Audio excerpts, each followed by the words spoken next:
안녕하세요.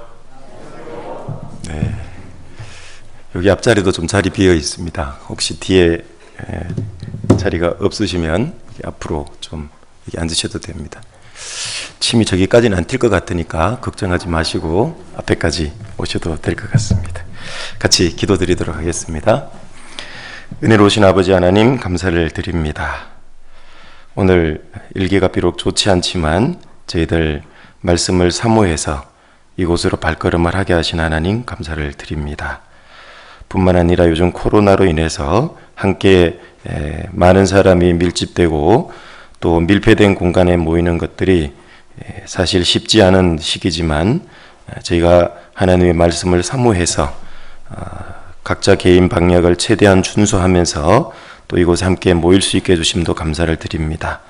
뿐만 아니라 개인 건강상 또 자녀들 양육상 함께 이곳에 하지 못하시는 분들은 또 가정에서 실시간으로 말씀을 같이 배울 수 있게 해주심도 감사를 드립니다. 이 시간 어느 곳에 있든지 동일하게 우리가 하나님 앞에 나와 있음을 생각하고 우리 각자에게 말씀하시는 하나님의 음성을 밝히 깨달아 알 수 있도록 우리의 마음과 생각을 말씀 쪽에 집중할 수 있게 도와주시기를 부탁드립니다. 오늘 시종을 거룩하신 주 성령님께 의탁을 드립니다. 우리를 사랑하시는 우리 구주 예수님 이름으로 기도드립니다. 아멘. 창세기 2장을 같이 보시도록 하겠습니다.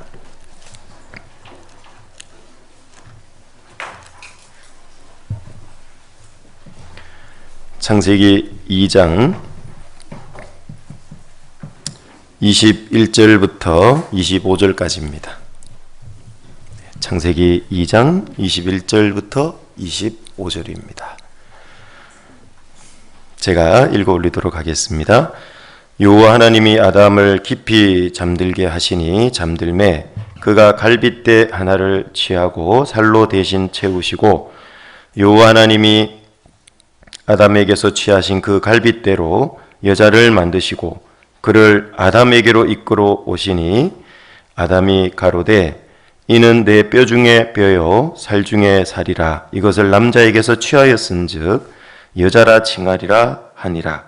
이러므로 남자가 부모를 떠나 그 아내와 연합하여 둘이 한 몸을 이룰지로다. 아담과 그 아내 두 사람이 벌거벗었으나 부끄러워 아니하니라. 네, 우리 그리스도인으로서 풍성히 열매 맺는 삶에 대해서 배우다가 5월이 가정의 달이라서 그냥 계속 배울까 하다가 그리스도인의 가정 생활에 대해서 한번 설교를 안 한 지가 좀 오래된 것 같아서 같이 배우고 계속 배우던 것을 계속 배웠으면 좋겠다 이런 생각이 들어서요. 오늘 그리스도인의 가정 생활에 관한 말씀을 오늘 다 못할 것 같은데 한 번 더 두 번 정도 나눠서 같이 배워보려고 합니다. 오늘 주제는 축복의 통로인 가정 이렇게 제목을 붙여봤습니다.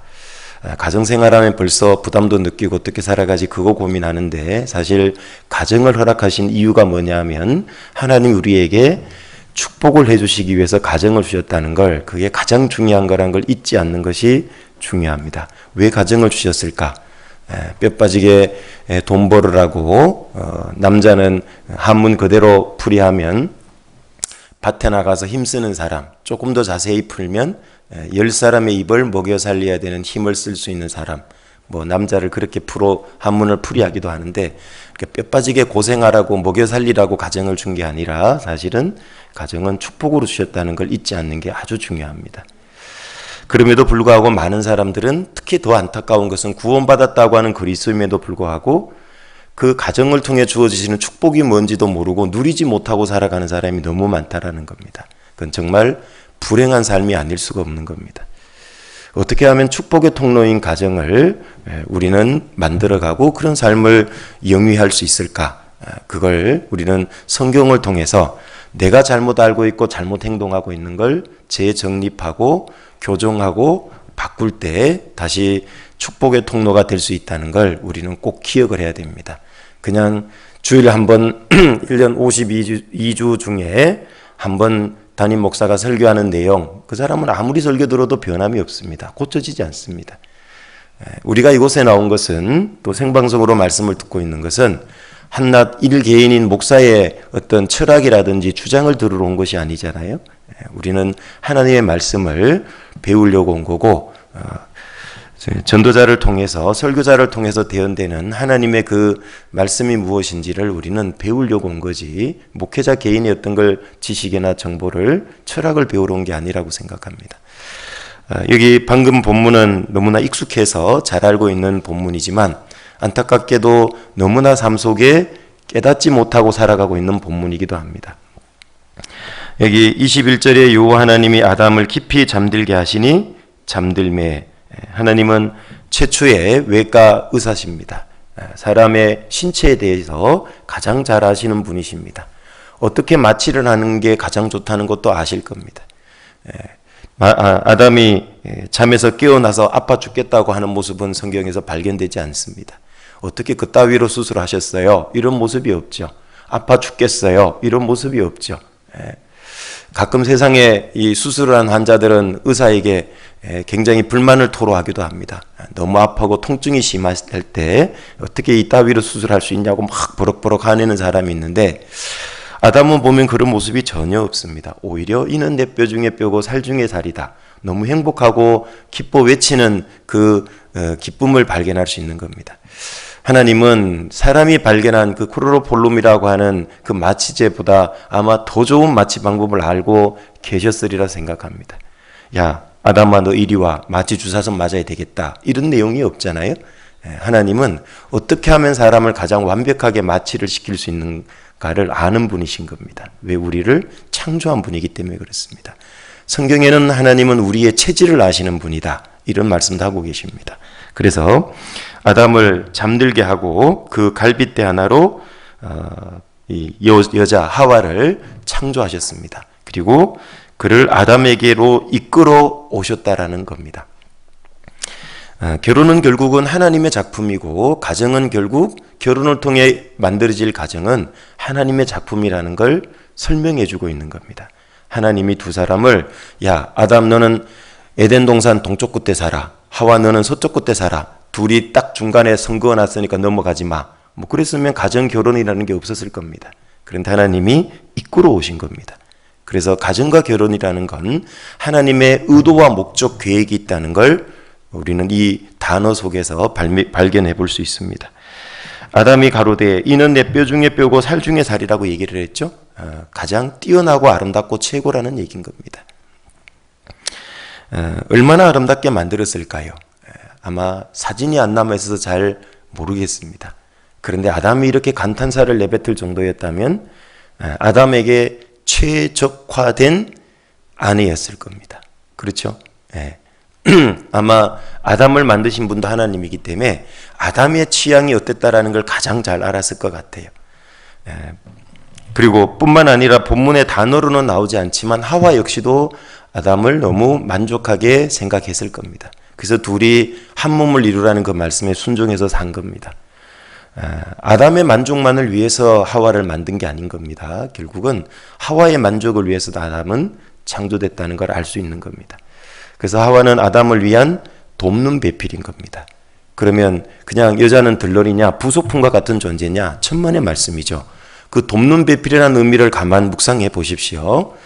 그건 아담의 필요성만을 충족시키기 위해 하와를 만든 게 아니라는 얘기인 겁니다. 아담은 하와 없이는 불완전한 존재라는 얘기인 겁니다. 반드시 하와의 도움으로 온전해져 갈 수 있다는 걸 이미 전제하고 있다는 걸 말씀해 주는 겁니다.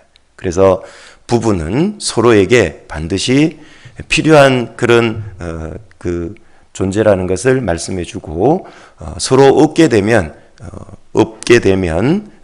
서로 불완전하고 온전히 깨닫지 못하는 많은 것들이 생길 수 있다라고 성경은 말씀해 주는 겁니다. 자, 여기 이것을 남자에게서 취하였은즉 여자라 칭하리라 하시면서 24절에 이러므로 남자가 부모를 떠나 그 아내와 연합하여 둘이 한 몸을 이룰지로다, 이렇게 말씀을 하고 있습니다. 남자가 그 부모를 떠나야 된다라고 말씀한 건 아마 잘 아실 겁니다. 그냥 물리적으로 떠나는, 공간적으로 떠난다는 것만을 의미하는 게 아닙니다. 그걸 의미한다면 부모님 모시고 같이 살면 안 된다는 것처럼 오해하기 십상이잖아요. 이 부모를 떠난다고 하는 건 물리적으로 공간적으로 떠난다라는 개념보다는 첫 번째는 인격적으로 정신적으로 먼저 떠나야 된다는 얘기인 겁니다. 결혼하고 나서도 정신 못 차리는 남편들이 있습니다. 놀랍게도 중년이 돼서도 정신 못 차리는 남편들이 있어요. 어떤 남편이 그런 남편입니까? 정신적으로 인격적으로 부모를 떠나지 못한 남편들이 있어요. 마마 보이죠? 조금만 문제 생기면 자기 부모들한테 그냥 아내에 대해서 이러쿵저러쿵 얘기 막 하는 남편, 그건 아직 정신적으로 유아기 상태라는 걸 우리는 기억해야 됩니다. 자기 아내에 대해서 자기 부모라든지 친척이나 가족, 친구들에게 대해서 이러쿵저러쿵 얘기하는 사람은 아직도 정신적인 유아기를 못 벗어난 겁니다. 죄송하지만 그렇습니다. 왜 이렇게 세게 얘기할까요? 별로 안 세게 느껴지십니까? 못 차리기 때문에 그래요, 정신을. 첫 번째는 인격적으로 정신적으로 이게 떠나야 된다는 의미를 갖고 있어요. 그 말은 이제 부부로서 생활하다 어렵고 힘든 문제가 생기면 자기가 어른답게 주도적으로 책임지고 처리를 해야 된다는 얘기지, 조금만 어렵고 힘들면 그냥 부모님을 의지하고 부모님한테 쪼르륵 가서 얘기하고, 아내도 마찬가지입니다. 여기 이끌어 왔다고 돼 있잖아요. 아내도 결국은 결혼해가지고 자기가 살던 부모로부터 떠나오는 겁니다. 결국 떠나오는 거죠. 그것도 하나님의 이끌어 오심을 받는 겁니다. 이끌림을. 아내도 조금만 힘들고 어렵고 남편하고 한바탕 하고 나면 친정으로 쪼르륵 달려가가지고 남편에 대해서 이러쿵저러쿵 얘기하는 건, 그건 아직도 유아기 상태를 못 벗어난 겁니다. 두 사람이 어떻든 해결을 해야 되는 겁니다.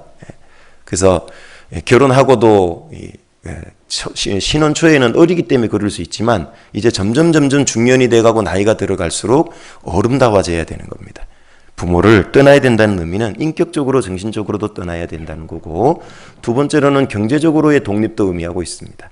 조금만 어려우면 부모님에게 쪼르륵 달려가서 손 벌리고 도와달라고 하는 것도, 그것도 아직 부모를 못 떠난 겁니다. 정신 못 차리는 겁니다. 어렵고 힘들면 허리띠를 졸라맬 생각을 해야 되는 겁니다. 자기의 불편한 삶을 감내하기는 싫어서 부모님의 돈을 자꾸 뜯어내려고 그래요. 그럼 씁쓸한 농담도 있잖아요. 자식에게 돈 달라는 자식에게 안 주면 목 졸라 죽고, 다 주면 거들라 죽고 굶어 죽고, 이래도 문제 저래도 문제라고 누가 그러는데요. 그래서 이제는 경제적으로도 독립해서 책임지고 살아야 됩니다. 이런 작정이 안 된 사람은 결혼할 준비가 안 된 겁니다, 사실은. 청년들에게도 사실은 그리스도인의 결혼관이나 뭐 이런 주제로 동계 때마다 테마 특강이 매번 이루어집니다. 그래서 청년들은 사실 이미 결혼관이나 이런 것들을 말씀적으로는 잘 알고 결혼을 해요. 그런데 진짜 위험한 그룹이 있어요. 결혼하고 구원받은 그룹이 그래요. 이 결혼 생활을 어떻게 해야 되는지 이걸 제대로 자세히 배울 수 있는 기회가 많지 않거든요. 이미 결혼을 했기 때문에. 그런데 청년들은 동계 때마다 가서 테마 특강 여러 주제 중에 꼭 한 주제로 매년 반복을 해요. 어떻게, 어떤 마음 준비로, 어떤 자세로, 무엇을 위해서 결혼해야 되냐, 결혼의 의미가 뭐냐, 결혼 생활은 어떻게 해야 되는 거냐, 자세히 배웁니다. 그런데 정말 위험스러운 그룹은 이미 성인이 결혼을 하고 구원받은 분들은 결혼 생활을 성경적이지 않게 오랫동안 해왔거든요. 그런데 그걸 말씀을 통해 배우려니까 한 번에 잘 안 바꿔지는 거예요. 그러니까 에이 뭐 새삼스럽게 받고 그냥 살아온 대로 살지 뭐. 그 상태가 계속 지속되는 겁니다. 결혼 생활이 혼자만의 삶이라면 그냥 그렇게 살아도 남에게 폐는 적게 끼치겠지만 피해는 적게 주겠지만, 두 사람이 같이 사는 거기 때문에 그냥 이렇게 살면 안 되는 겁니다. 그래서 사실은 교회 안에도 우리 결혼하고 구원받은 분들이 상당수가 있습니다. 어르신들이. 뭐 어르신들, 봉사의 어머니. 그래서 결혼 생활에 대해서 성경적으로 정말 잘 알고 성경대로 살아가는 것이 주님 보실 때 가장 합당한 삶이거든요. 사실 신앙생활에서 가장 많은 영역을 차지하는 것 중에 하나가 뭡니까? 가정생활이거든요. 굉장히 중요한 영역이라고 할 수 있습니다.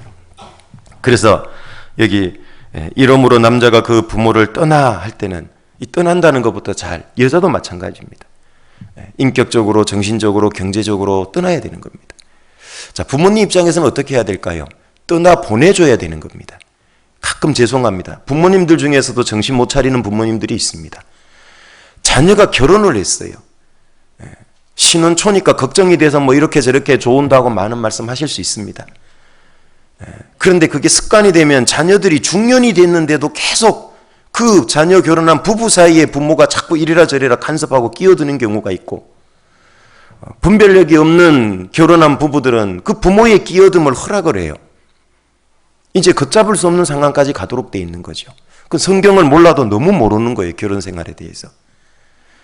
결혼하기 전에는 부모님은 업 위에 있고 자녀는 다운 아래에 있는 거예요. 위치가. 수직입니다. 그런데 그 자녀가 결혼하는 순간 그 관계가 다 깨지고 끝나는 겁니다. 더 이상 부모는 결혼한 자녀 가정에 대해서 이래라 저래라 명령할 수 있는 위치가 없어진 거예요. 그게 성경적인 말씀인 겁니다. 부모는 그럼 어디로 갔냐, 위치가. 이제 그 위도 아니고 결혼한 두 사이에 비트윈이라 그러죠. 사이도 아니고 어디에 가 있는 겁니까? 영어로는 비사이드라 그래요. 옆에 있는 겁니다. 옆에. 결혼한 부모도 한 가정이고 결혼시킨 자녀도 한 가정인 거예요. 그게 성경적인 위치인 겁니다. 그런데 그 위치를 잊어버리니까요. 자녀를 결혼시켰는데도 자꾸 시부모가 친정부모가 막, 시부모는 주로 누구에 대해서 얘기하겠어요? 며느리에 대해서 이러쿵저러쿵 자꾸 얘기하고, 친정부모는 자꾸 사위에 대해서 이러쿵저러쿵 얘기하고. 자, 적어도 구원받은 부모들이라면 그렇게 얘기하면 안 되는 겁니다. 아, 결혼시키고 나면 우리의 위치는 옆이구나. 부부 사이에 끼어도 안 되고 부부 사이에 위에 있어도 안 되는구나. 그걸 철저히 지켜야 되는 겁니다. 부모 입장에서는 잘 떠나보내줘야 되는 거예요. 조금 어렵다고 쪼르륵 달려와서 남편에 대해서 아내에 대해서 이러쿵저러쿵 얘기하면 거들어 줄 게 아니라 혼내켜야 되는 겁니다. 네가 지금 정신 있는 거냐고 없는 거냐고. 이런 얘기를 여기 와서 하면 어떡하냐고 혼내줘야 되는 겁니다. 두 사람이 가서 풀고 해결하라고. 그래서 경제적으로 어려웠더라도 뭐 손볼일로 쪼르륵 달려오거들랑 허리띠 졸라 맸냐고, 어떻게 구조조정했냐고 가정을 한번 물어보셔야 됩니다. 너무너무 정말 어려워져서 도와줘야 될 때도 있지만은 조금 어렵다고 손 벌린다고 냉큼 도와주면 그 가정을 망하게 하는 겁니다. 요즘 기업도 어려우니까 어떻게 합니까? 나라에서 무조건 돈 퍼주게 합니까? 어떻게 합니까? 아니죠. 먼저 자구안을 내나 그러죠. 뼈를 깎는 구조조정을 하라고 그런 겁니다. 임직원들, 특히 임원들 급여 삭감, 급여 반납, 그들 급여가 너무 많잖아요. 그죠? 예. 있는 부동산 불필요한 거 다 팔아. 다 팔게 하잖아요. 예. 문어발식 경영 축소해. 그리고 정말 최대한 돈을 만들게 합니다. 특히 그 오너 일가들 경영주들 어때요? 자기 사재를 출연해서라도 어떻게 합니까? 회사 빚 갚게 만들죠. 왜? 책임이 그 사람들에게 있으니까. 그리고 나라에서 도와줘도 요즘 어떻게 합니까? 이익 공유라 그러죠. 옛날 같으면 그냥 세금 퍼다줘서 그냥 막 도와줬지만 요즘 개념들이 많이 바뀌었잖아요. 이거 지원해 주는데 국민 세금으로 너 나중에 회사가 정상화되고 수익이 되면 그 수익의 일부분을 가져갈 거야. 회사 살려줬으니까. 요즘은 이렇게까지 하잖아요.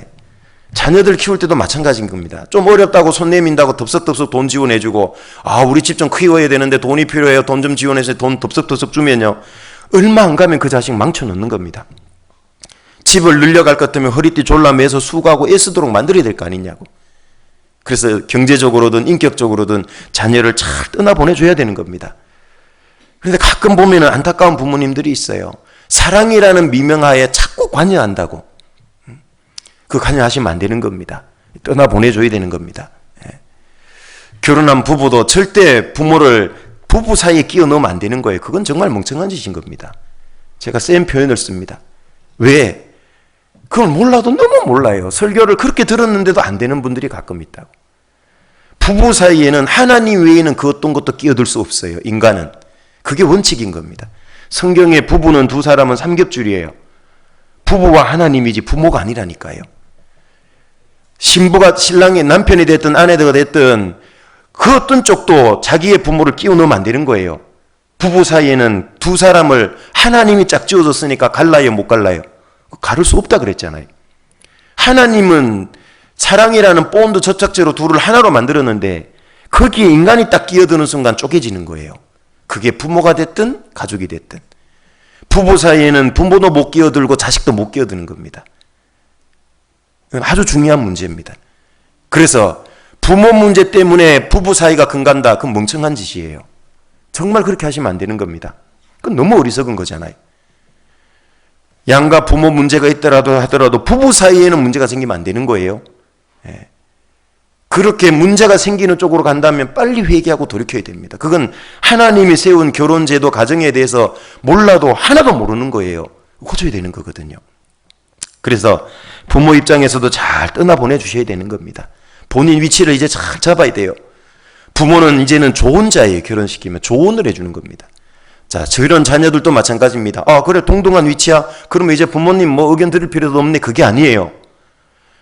우리 부부의 인생의 가장 최고의 조력자, 조언자는 누굴까요? 부모잖아요. 가장 결혼한 부부를 사랑해주는 분들이 누구예요? 부양가 부모잖아요. 그러면 정말 어렵고 힘든 문제가 생겼을 때, 특히 부모는 결혼의 선배잖아요. 많은 걸 경험하셨잖아요. 힘들고 어려운 문제가 생겼을 때 부부 사이에 어떻게 해야 됩니까? 물어봐야죠. 부모님께. 조언을 구하는 겁니다. 조언. 충분한 조언을 구해서 가정의 머리 된 남편이 하나님 뜻에 맞게 결정하는 거예요. 그게 머리의 역할이거든요. 그래서 여기 둘이 부모를 떠나야 된다는 거, 이걸 먼저는 철저히 마음에 새기고 가정생활, 결혼생활 하는 겁니다. 하나님이 이 남자가 부모를 떠나야 된다고 말씀했고, 하와를 만들어서 그 만든 곳에서 이끌어왔잖아요. 하와를 만든 곳에서 이끌어와서 아담에게 데려왔잖아요. 그래서 한 가정을 이룬 겁니다. 양쪽 다 떠나는 겁니다. 떠나야 됩니다. 그리고 그 아내와 연합하여 둘이 한 몸을 이룰지로다. 한 몸은 어떻게 이루어지냐? 연합을 통해 이루어진다고 말씀한 겁니다.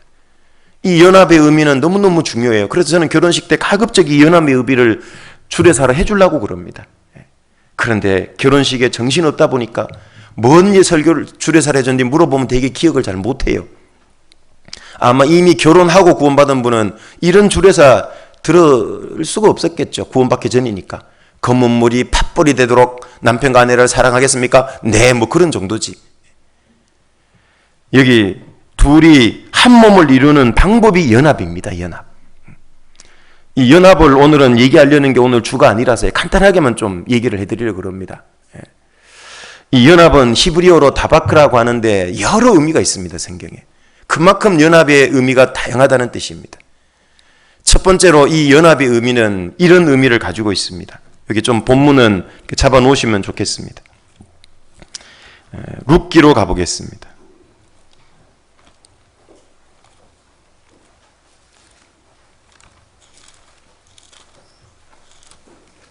룻기 1장입니다. 사사기 뒤에 룻기가 있습니다.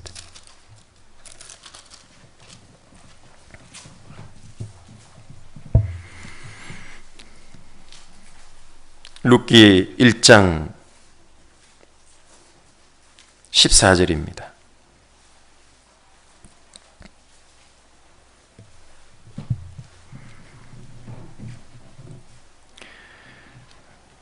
그들이 소리를 높여 다시 울더니 오르바는 그 시모에게 입맞추되 룻은 그를 붙쫓았더라.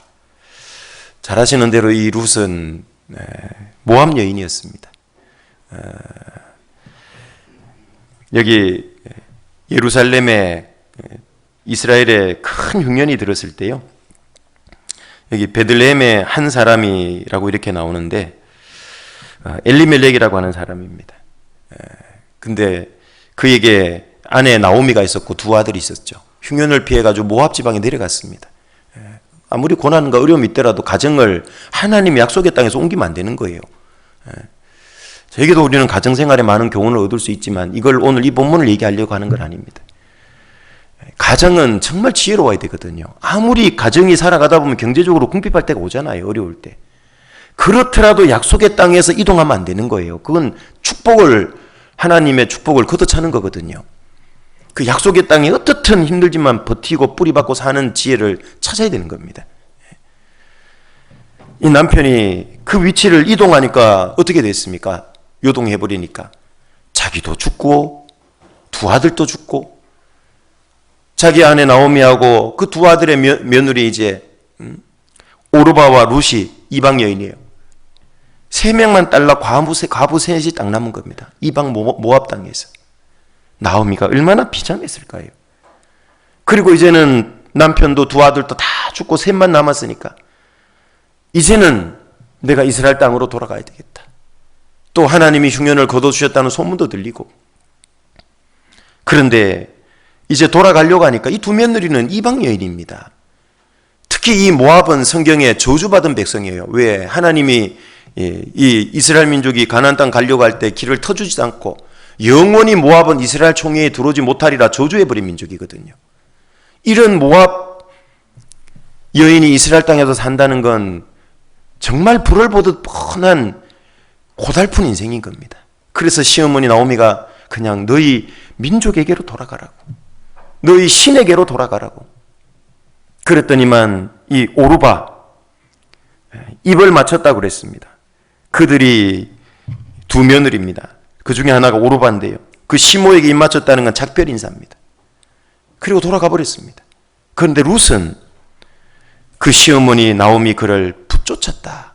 이 붙쫓았다가 바로 연합, 다바크의 의미입니다. 그러면 둘이 연합해서 한 몸을 이루라 할 때는 연합의 의미가 어떻다는 의미죠? 붙쫓다는 의미예요. 붙쫓는 거예요. 결혼한 부부는 대충 적당히 거리 두고 사는 게 아닙니다. 붙쫓는 거예요. 붙쫓는 거. 그래서 둘이 한 몸을 이룰지로다. 그래서 예수님이 마태복음 4복음서에도 보면 뭐라 그럽니까? 하나님이 짝지어진 걸 사람이 나눌 수 없다 그랬잖아요. 이 붙쫓는 거에 딱 붙는 거예요. 붙는 거. 그래서 원어적으로는 어떤 의미가 있냐면 종이 두 장을 악교 본드로 붙이다, 이런 의미가 있는 거예요. 종이 두 장을 본드로 딱 붙이면 어떻게 될까요? 다시 뗄 수 있어요, 없어요? 원래 상태로 돌릴 수 있습니까, 없습니까? 못 돌아간다 그 말이에요, 원래대로. 그걸 기억을 해야 됩니다. 결혼은 뭐냐, 가정생활은 뭐냐, 가정의 근본, 근간이 부부잖아요, 부부. 가정생활의 기초와 근간이 뭐예요?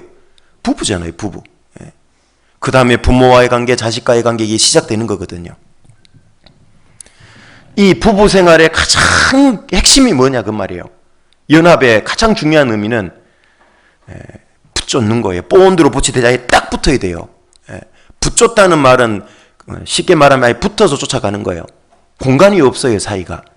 본드 두 장으로 악교로 종이 두 장을 붙이는 것과 같아요.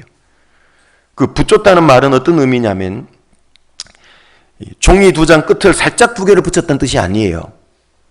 이거는 온전히 붙쫓는 게 아니죠, 그죠? 요만큼만 붙쫓는 거예요. 이게 온전히 붙쫓으려면 어떻게 해야 되죠? 완전히 내어줘야 되는 거예요, 자기를. 이해되십니까? 그래야지 진짜 붙쫓는 거예요, 이게. 이 두 개는 그 어떤 것도 개입할 수도 없고 나눌 수도 없어요. 이 악교 본드는 뭐냐? 하나님의 사랑의 접착제예요. 그 외의 것으로는 이게 붙일 수도 없고 나눌 수도 없고 그래요. 하나님의 사랑이라는 본드로 둘이 하나가 돼요. 인간적인 사랑으로 부부로 생활하고 하나가 되는 게 아닙니다. 인간적인 사랑은 시간 지나면 변하고 바뀌어요. 이게 떨어져 버리죠. 하나님의 사랑의 특징이 뭐예요? 복음을 통해 잘 나타났잖아요. 어떠한 죄인도 받아들이는 온 세상 죄인을 영원 단번이 사랑한 사랑이잖아요. 이게 복음이잖아요. 그 사랑의 본드는요, 어떠한 허물과 부족한 것도 다 받아주고, 그것도 영원히 한 번만에 기억지도 않는 거예요, 허물을. 그렇게 연합되는 거예요, 그렇게. 부부는 그렇게 연합되는 겁니다. 그래야 진짜 한 몸이 되는 거예요. 첫 번째 의미는 붙쫓다는 의미가 있어요, 붙쫓다. 두 번째 의미는 창세기 34장으로 가보시죠.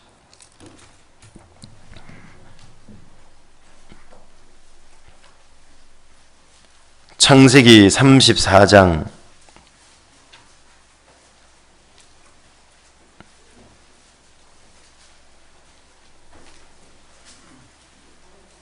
3절입니다. 34장 3절. 그 마음이 깊이 야곱의 딸 디나에게 연연하며 그 소녀를 사랑하여 그의 마음을 말로 위로하고, 물론 앞에 이제 1절은 별로 좋지 않은 사건입니다.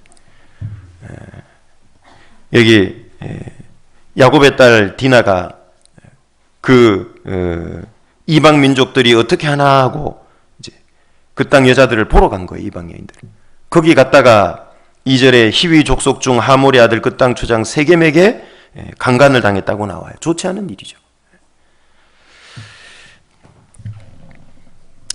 그런데 3절에 보면 그 마음이, 여기 세겜의 마음이 깊이 야곱의 딸 디나에게 연연하며, 여기 연연하며가 히브리어로 다바크 연합의 의미예요. 이 디나가 아니면 나는 살 수가 없어요. 이 여자가 아니면 나는 죽을 것 같아요. 흔히 말하는 상사병. 연연하는 거예요. 연연하는 거. 그 부부는 어떻게 해야 된다는 거죠? 연연하는 거예요. 연연. 나 당신 없으면 죽을 것 같아요. 나도 당신 없으면 죽을 것 같아요. 뜨겁게 사랑하는 거예요. 뜨겁게. 연연. 그러니까 이게 인간의 사랑으로는 안 돼요. 전도 집회 때 들어보셨죠? 가슴 뛰는 사랑은 길어야 36개월. 왜 그러냐? 뇌에서 인간의 애정을 유발하는 화학 물질에 대한 내성을 갖는 물질이 또 나온대잖아요. 사랑하는 사람 보면 막 마음이 콩닥콩닥하고 막 뭐 도파민 뭐 이런 것들이 분비된다면서요, 막. 그런데 이제 한 3년이 아니라 한 13년, 30년 살고 보면 어때요? 막 보면 가슴이 막 콩닥콩닥 두근두근 해요, 안 해요? 하세요, 안 하세요? 큰일 났네. 저는 대답이 해요 하는 대답을 기대했는데. 사랑하는 남편과 아내를 보면 여전히 두근거리고 설레고 이렇게 돼야 된다니까요. 인간의 사랑으로 사랑하려니까 안 그런 거죠. 주님의 사랑을 갖고 그 아내를 사랑하고 남편을 사랑하면요, 늘 사랑스럽고 그런 거예요. 제가 꼭 뭐 저희 집 얘기를 하는 건 아니고, 네. 갈수록 더 사랑이 깊어져야 되는 거예요. 그렇죠? 네. 단순히 육감적인 사랑이 아니다 그 말이에요. 정욕적인 성적인 사랑이 아니다 그 말이에요. 시간이 지나면 더 깊어져야 되는 겁니다. 네. 세상 사람처럼 아이고 옆에 없으니까 더 편하대. 그게 좋은 게 아닌 겁니다. 잘못된 겁니다. 결혼 생활이. 세상 사람처럼 살면 안 되는 거예요. 그리스도인은.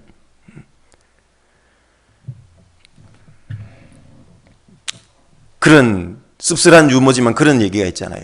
20대는 말 안 해도 되고, 결혼한 30대는 마주보고 자고, 40대는 서로 천정을 보고 자고, 50대는 서로 등 돌리고 자고, 60대가 되면 어디서 자는지 모르고 각자 알아서 자고, 시간 지나면서 사랑이 자꾸 변하고 바뀐다는 거예요. 그 세상적인 사랑은 그렇습니다. 그런데 그리스도인은 인간의 사랑만 있는 게 아니잖아요. 주님의 사랑으로 연합해 놓은 거거든요, 이게. 그 사랑으로 배우자를 보면 사랑스러운 거예요.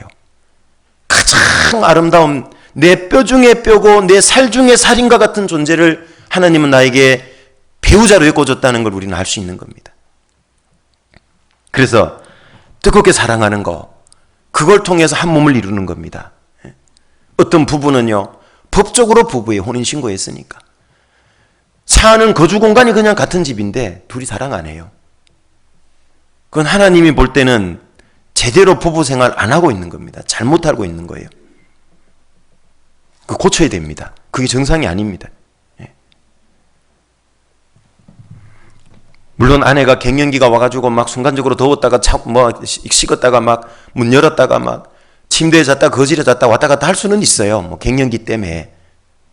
근데 그럼에도 불구하고 습관화돼서 둘이 떨어져서 살면 안 되는 겁니다.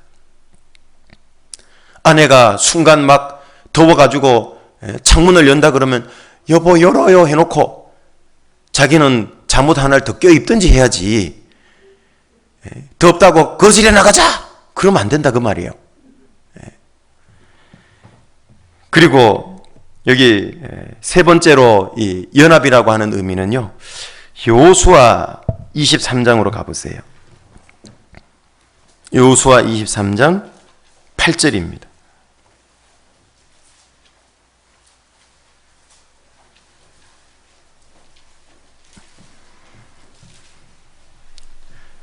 여호수아 23장 8절입니다. 오직 너희 하나님 여호와를 친근히 하기를 오늘날까지 행한 것 같이 하라. 여기 친근히 하기를, 친근히 하다, 이게 다바크예요. 연합의 의미입니다. 그럼 부부간에는 어떻게 살아야 돼요?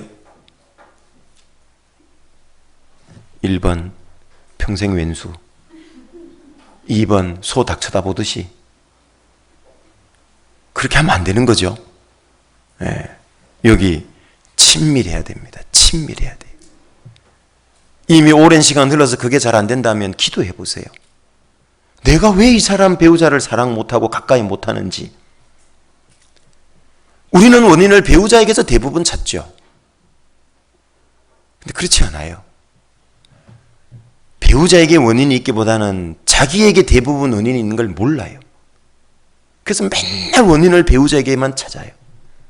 근데 정작 하나님 볼 때는 네가 더 큰 문제야 라는 걸 못 보고 있어요. 오죽 했으면 남의 눈에 들보는 보고 남의 눈에 티는 보고 자기 눈에 들보는 못 본다고 그랬을까요? 자기 눈에는 더 큰 게 들어있는데, 들보가 들어있는데. 그 들보가 들어있으니까 자기가 얼마나 심각한지를 못 보는 거예요. 그래서 친밀해야 됩니다. 친밀. 그래야 온전한 연합이 되는 겁니다. 아주 가깝게 친밀하게. 그걸 뭐라고 얘기를 하냐면 창세기 2장 아까 잡아놓은 대로 돌아가 보세요. 창세기 2장 25절에 보면 25절입니다. 아담과 그 아내 두 사람이 벌거벗었으나 부끄러워 했어요, 안 했어요? 그거 안 했다고 그랬잖아요. 부끄러워 안 했다고 그랬잖아요. 그만큼 둘이 친밀한 거예요. 그렇죠? 친밀한 사람끼리는 목욕탕 같이 가도 안 부끄러운 거예요. 그냥 같이 가는 거잖아요. 그런데 안 친밀한 사람하고 목욕탕 같이 가자 그러면 가요, 안 가요? 그거 시간에서 가기 어렵거든요. 둘이 벌거벗었지만 부끄러워하지 않았다. 그 말은 두 사람 사이에 가로막고 있는 것도 없고 두 사람은 너무 친밀하다 그 말이에요. 흉어물 없다 그 말이에요. 그렇게 지내야 되는 겁니다. 친밀해야 되는 거예요. 가끔 부부간에도 서로 터치하려고 그러면 송충이가 닿는 것 같아요. 이런 분들이 있어요. 회개해야 됩니다. 회개. 그러면 안 됩니다. 빨리 복구해야 됩니다. 복구. 뭐가 문제인지 찾아봐야 되죠. 여기 정말 두 사람은 부끄러워할 게 없이 친밀해야 됩니다. 두 사람 사이의 교제의 깊이는 이 세상에 그 어떤 것도 끼어들 수가 없어요. 헤아릴 수 없을 만큼 두 사람의 교제의 깊이는 깊어야 돼요. 친밀해야 됩니다. 친밀. 자, 이게 바로 뭐냐 하면 뭘 얘기하는 겁니까? 하나님이 설계하고 창조하신 결혼, 가정은 뭘 얘기하려고 하는 겁니까? 이 본문은 뭘 얘기하려는 거죠? 그리스도와 교회에 관해서 얘기하려는 거잖아요. 이미 그걸 이 속에 담아놨잖아요. 아담의 갈빗대를 아담이 희생으로 피 흘려서 자기의 사랑하는 아내가 만들어졌어요. 신랑 대신 주님이 십자가 희생해서 자신의 신부된 교회가 완성되고 만들 것을 미리 이 속에다 넣어놨다 그 말이에요. 그래서 이걸 잘 아시죠? 에베소서 5장으로 가보시면 결혼, 가정생활은 결국은 무엇을 위해서 하나님이 만들고 무엇을 위해서 설계했는가를 정확히 말씀을 해놓으셨잖아요. 우리는 이 가장 중심되는 걸 잊으면 안 되는 겁니다. 단순히 두 사람 좋으라고 결혼하고 가정생활을 하는 게 아니라는 거죠. 그리스도인이 형제자매가 결혼해서 가정을 이루는 데는 가장 중요한 목적이 있다고 말인 겁니다. 에베소서 5장 31절입니다. 5장 31절.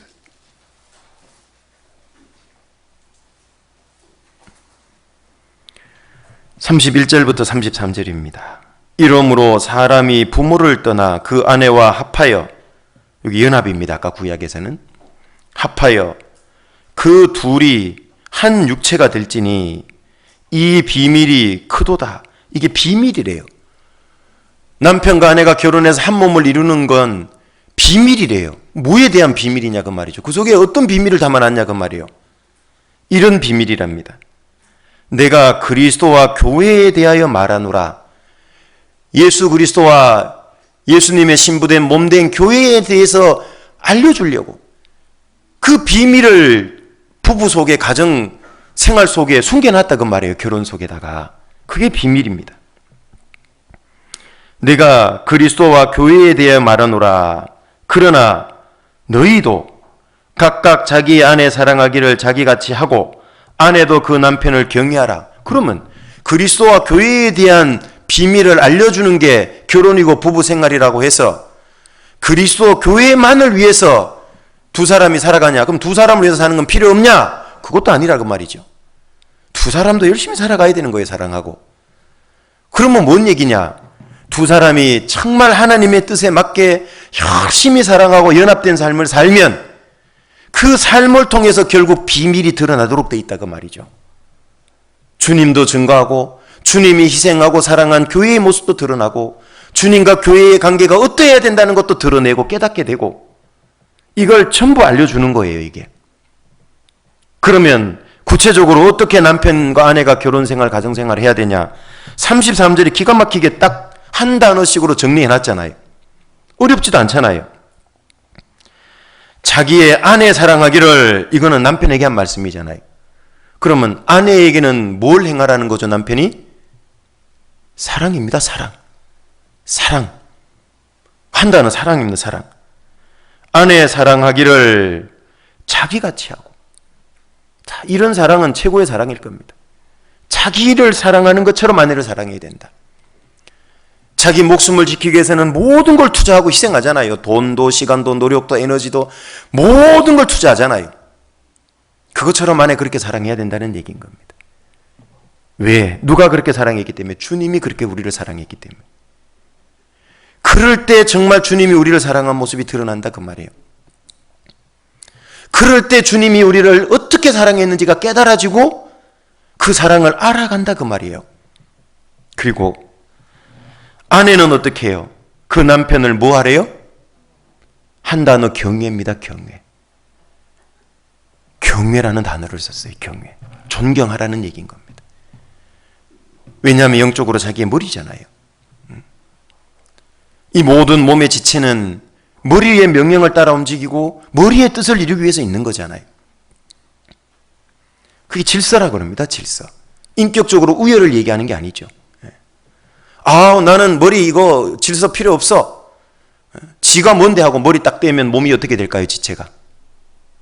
온전해질까요? 그 자체가 불완전해져요. 머리도 마찬가지예요. 내가 머리야 손발 막 뿌려먹었어요. 손발에 문제가 생기면 머리는 안 아플까요? 머리도 아프고 문제가 생길까 안 생길까요? 머리도 문제가 생겨요. 머리하고 몸은 불가분의 관계라 그래요. 그래서 무슨 우엘의 관계라든지 이런 게 아닌 겁니다. 인격적으로 열등 하등의 관계가 아니다 그 말이에요. 다 서로를 위해서 필요한 존재라 그랬잖아요. 아까. 그래서 아내가 명심해야 될 건 경외입니다. 경외. 아내에게 경외받지 못하는, 경외라는 말은 이 공경하고 두려워한다는 거예요. 한문 그대로 풀면. 좀 어렵죠? 그런데 제일 쉬운 단어가 뭔지 아세요? 결국 사랑이에요. 이것도. 여러분, 사랑이라는 단어가 어디에 처음 나오는지 아세요? 성경에? 창세기 22장이잖아요. 아브라함에게 하나님 이삭 바치라고 했을 때 3일길을 가서 기어이 이삭을 바치잖아요. 아브라함이 칼을 들어서 정말 토막을 내려고, 번제로 드리려고 토막을 치려고 칼을 들었어요. 진짜. 하나님 물론 스톱시키셨지만. 이제야 네가 나를 경외하는 줄 안다. 이렇게 얘기했죠. 그러면 아브라함이 하나님을 하는 방법을 도대체 어떻게 경외했길래 하나님이 경외한다고 인정해 줬을까요? 거기에 또 처음으로 나오는 단어가 하나 있죠. 사랑입니다. 사랑. 네 사랑하는 독자 이삭을 내가 네게 지시하는 산으로 가서 드리라 그랬잖아요. 이삭을 드렸다는 말은 이 땅에서의 인간 중에서는 아마 그 당시 아브라함이 이삭을 어떻게 보면 제일 사랑했을 거예요. 근데 그 이삭을 드리려면 누구를 더 사랑해야 가능한 거죠? 하나님 더 사랑해야 가능한 겁니다. 더 애지중지하는 걸 위해서 덜 애지중지하는 걸 희생하거든요, 원래. 맞죠? 왜 자기 몸을 위해서 돈을 들여서 맛있는 걸 사 먹고 보약도 해 먹고 그러죠? 돈보다 자기 몸이 더 소중하니까. 맞습니까? 그 더 사랑하고 더 중요하게 여기는 걸 위해서 기꺼이 덜 중요하게 여기는 걸 쓰는 거예요. 아브라함은 이삭을 드렸다는 건, 사랑하는 독자를 드렸다는 말은 하나님을 더 사랑한다는 걸 증명해 보인 겁니다. 근데 그게 경외래요. 이 경외의 가장 쉬운 단어는 진짜 사랑하는 겁니다. 어렵지 않잖아요. 남편도 아내를 사랑해야 돼요. 사랑. 그런데 아내는 남편을 사랑하는 방법이 특별히 경외인 겁니다. 경외. 머리로서의 위치를 인정하고 존중하고 존경해 주는 겁니다. 물론 자격이 부족하고 안 돼 보일지라도 그럼에도 불구하고 해야 돼요. 왜? 이 말씀은 남편이 그런 조건이 되기 때문에 하라는 게 아니에요. 조건이 되든 안 되든 하나님이 명령한 말씀이기 때문에 하는 겁니다. 반대로 아내가 사랑할 모습이 없더라도 사랑하라는 얘기예요. 그렇죠? 왜? 그건 아내의 조건 보고 사랑하는 조건적인 사랑이 아니거든요. 하나님이 명령하신 사랑이거든요. 단어 하나씩 기억하십시오. 남편은 아내를 향해서 사랑해요. 근데 그 사랑이 얼마큼 사랑이라고 앞에 나오죠? 25절에 보면 남편들아 하고 구체적으로 알려주고 계시죠. 얼마큼 사랑하라고요? 25절 가보세요. 남편들아 아내 사랑하기를 구체적인 방법도 가르쳐 줬잖아요. 구체적인 모델도 가르쳐 주셨잖아요. 그리스도 예수께서 교회를 사랑하시고 위하여 자신을 주신같이 하라. 십자가에 죽기까지 사랑했다는 거예요. 그렇게 아내를 사랑하라는 거예요. 남편은 결혼하고 가정생활을 영위하려는 목적이 뭔지 아세요? 아내를 위해서 죽기까지 사랑하려고 결혼하는 겁니다. 이 생각이 안 박혀 있으면 결혼할 준비 안 된 겁니다. 얼마 전에도 우리 결혼한 부부가 있었습니다. 앉혀놓고 물어봤어요. 형제에게도 자매에게도. 서로를 위해서 죽을 각오로 결혼하는 거 맞냐고. 그 각오 안 됐다면 지금이라도 스톱해야 된다고 내가 그랬어요. 아니 결혼 날 다 받아놓고 내일 모레 결혼하는데 무슨 망발이요. 그렇지만 사실이에요. 그래서 그렇대요. 확답을 제가 들었어요. 그렇게 좀 살았으면 좋겠는데 아마 그렇게 살겠죠. 여기 남편은 아내를 위해서 십자가 예수님이 자신을 내어주신 까지 그 각오로 살아야 돼요. 반대로 아내들은요. 어떻게 경유하랍니까? 22절에 아내들이여 자기 남편에게 복종하기를 죽게 하듯 하라. 이 경유하는 것의 구체적인 방법이 복종이요. 복종. 군대 용어를 썼습니다. 군대요. 이거는 억지같이 하는 게 아니라 스스로 복종입니다. 스스로. 너무너무 남편을 사랑해서 스스로 복종. 예. 군대는 어쩔 수 없이 의무라서 가서 하는 거지만 아내들은 정말 남편을 사랑해서 기인된 그 경외, 그 복종을 하는 겁니다. 남편이 깜이 돼서 하는 게 아니라니까요. 하나님의 말씀이 그래요. 질서가 그러기 때문에. 그래서 남편에게 복종하기를 죽게 하듯 하라. 왜냐? 이는 남편이 아내의 뭐가 되기 때문에요? 머리됨이 그리스도께서 교회의 머리됨과 같음이니 그가 친히 몸의 구주시니라. 어째서 아내된 이 아내는 남편을 그렇게 사랑하냐? 그 이유가 뭐냐면 예를 든 게 뭐예요? 예수님이 교회의 머리가 됐다. 그러면 예수님이 교회의 머리가 되는 건 그냥 거저먹기로 된 겁니까? 무엇을 통해 된 겁니까? 십자가의 죽으심으로 교회의 머리가 됐던 거예요. 십자가에 죽으시기 전까지는 인자는 머리 둘 곳이 없다 그랬잖아요. 그죠? 여우도 굴이 있고 새도 깃들 집이 있지만 인자는 머리 둘 곳이 없다. 왜? 십자가에 안 돌아가셨기 때문에 그래요. 그때는. 예수님은 교회의 머리로 계셔야 되는데 십자가에 죽으셔야 복음이 완성돼야 구원받는 무리가 생기고 거기에 머리로 계실 수 있다는 얘기인 겁니다. 그래서 머리가 되기 위해서는 자기를 내어줬어요. 십자가에. 남편들은 이걸 기억을 해야 됩니다. 아내의 복종은 명령에 의해서 나오는 게 아니에요. 강요해서 되는 게 아니라고. 아내의 복종은 주님처럼 십자가에 자기를 내어 죽이시기까지 그 목숨까지 내어진 그 헌신적인 사랑, 남편의 그 죽기까지 헌신적인 사랑에 의해서 아내의 복종이 나와야 되는, 그게 이 원래 뜻이에요. 남편에게 써먹으라고 좀 말씀도 안 해요. 복종하라는데 당신은 왜 요즘에 토를 달아? 이러면 안 되는 거예요. 아내도 마찬가지예요. 당신 나를 위해서 죽기까지 해야 된다 그랬는데 왜 말날마다 나한테 막 물 떠와라 뭐 하라 시켜요? 그렇게 하면 안 되는 거예요. 아내도 남편을 위해서 기꺼이 희생해요. 얼마큼 희생하냐? 남편이 아내의 뭐래요? 머리래요. 머리. 여러분 생각해 보세요. 아내가 결혼한다는 건 뭐냐? 자기 머리 떼고 남편을 내 머리로 받아들이겠다는 뜻이에요. 맞죠? 그러니까 남편은 결혼하려는 게 아내를 위해서 십자가에 죽기까지 할 각오로 희생을 위해서 결혼하는 거고, 아내는 자기 머리 떼고 남편을 내 머리로 받아들이기 위해서 결혼하는 거예요. 그러면 둘 다 죽어야 안 죽어요? 남편도 죽는 길이잖아요. 그게 십자가에. 아내도 자기 머리 오고 똑 떼고 몸만 살아있는 사람 본 적 있으세요? 뭐 아수라 백작은 그 만화에 나오는 거고, 머리 떼고 살 수 있는 사람이 있을까요? 대답 안 한 분은 오늘 집에 가서 시도하면 안 되지, 큰일 나 진짜. 이거 하면 안 되는 겁니다. 이게 머리 떼고는 못 살잖아요. 둘 다 죽는 길이라니까요. 죽기까지 하는 희생이고 사랑이에요.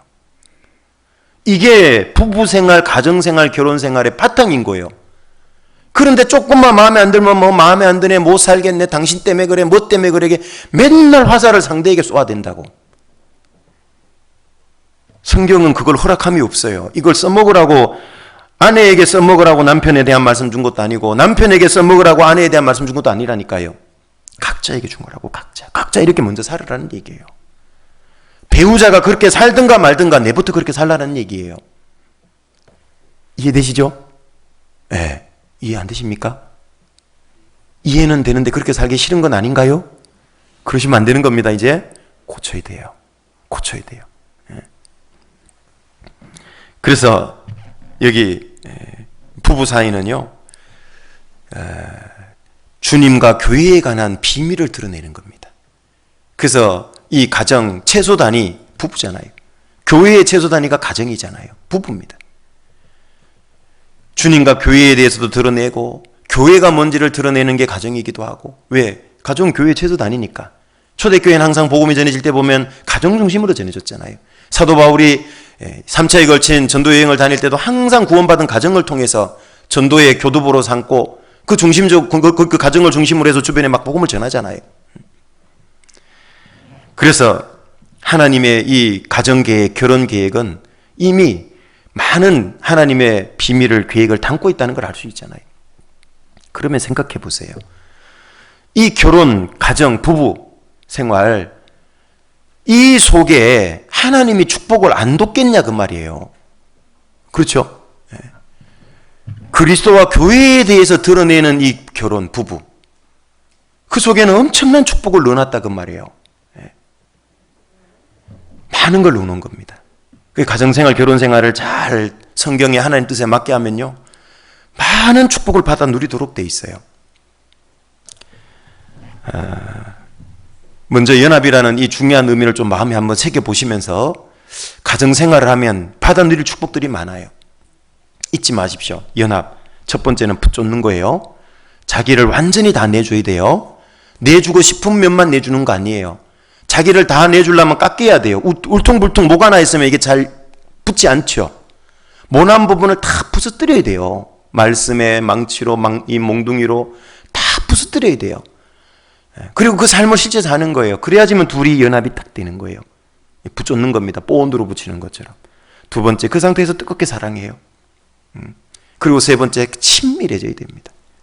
그러려면 부부간에 대화 많이 해야 돼요? 안 해야 돼요?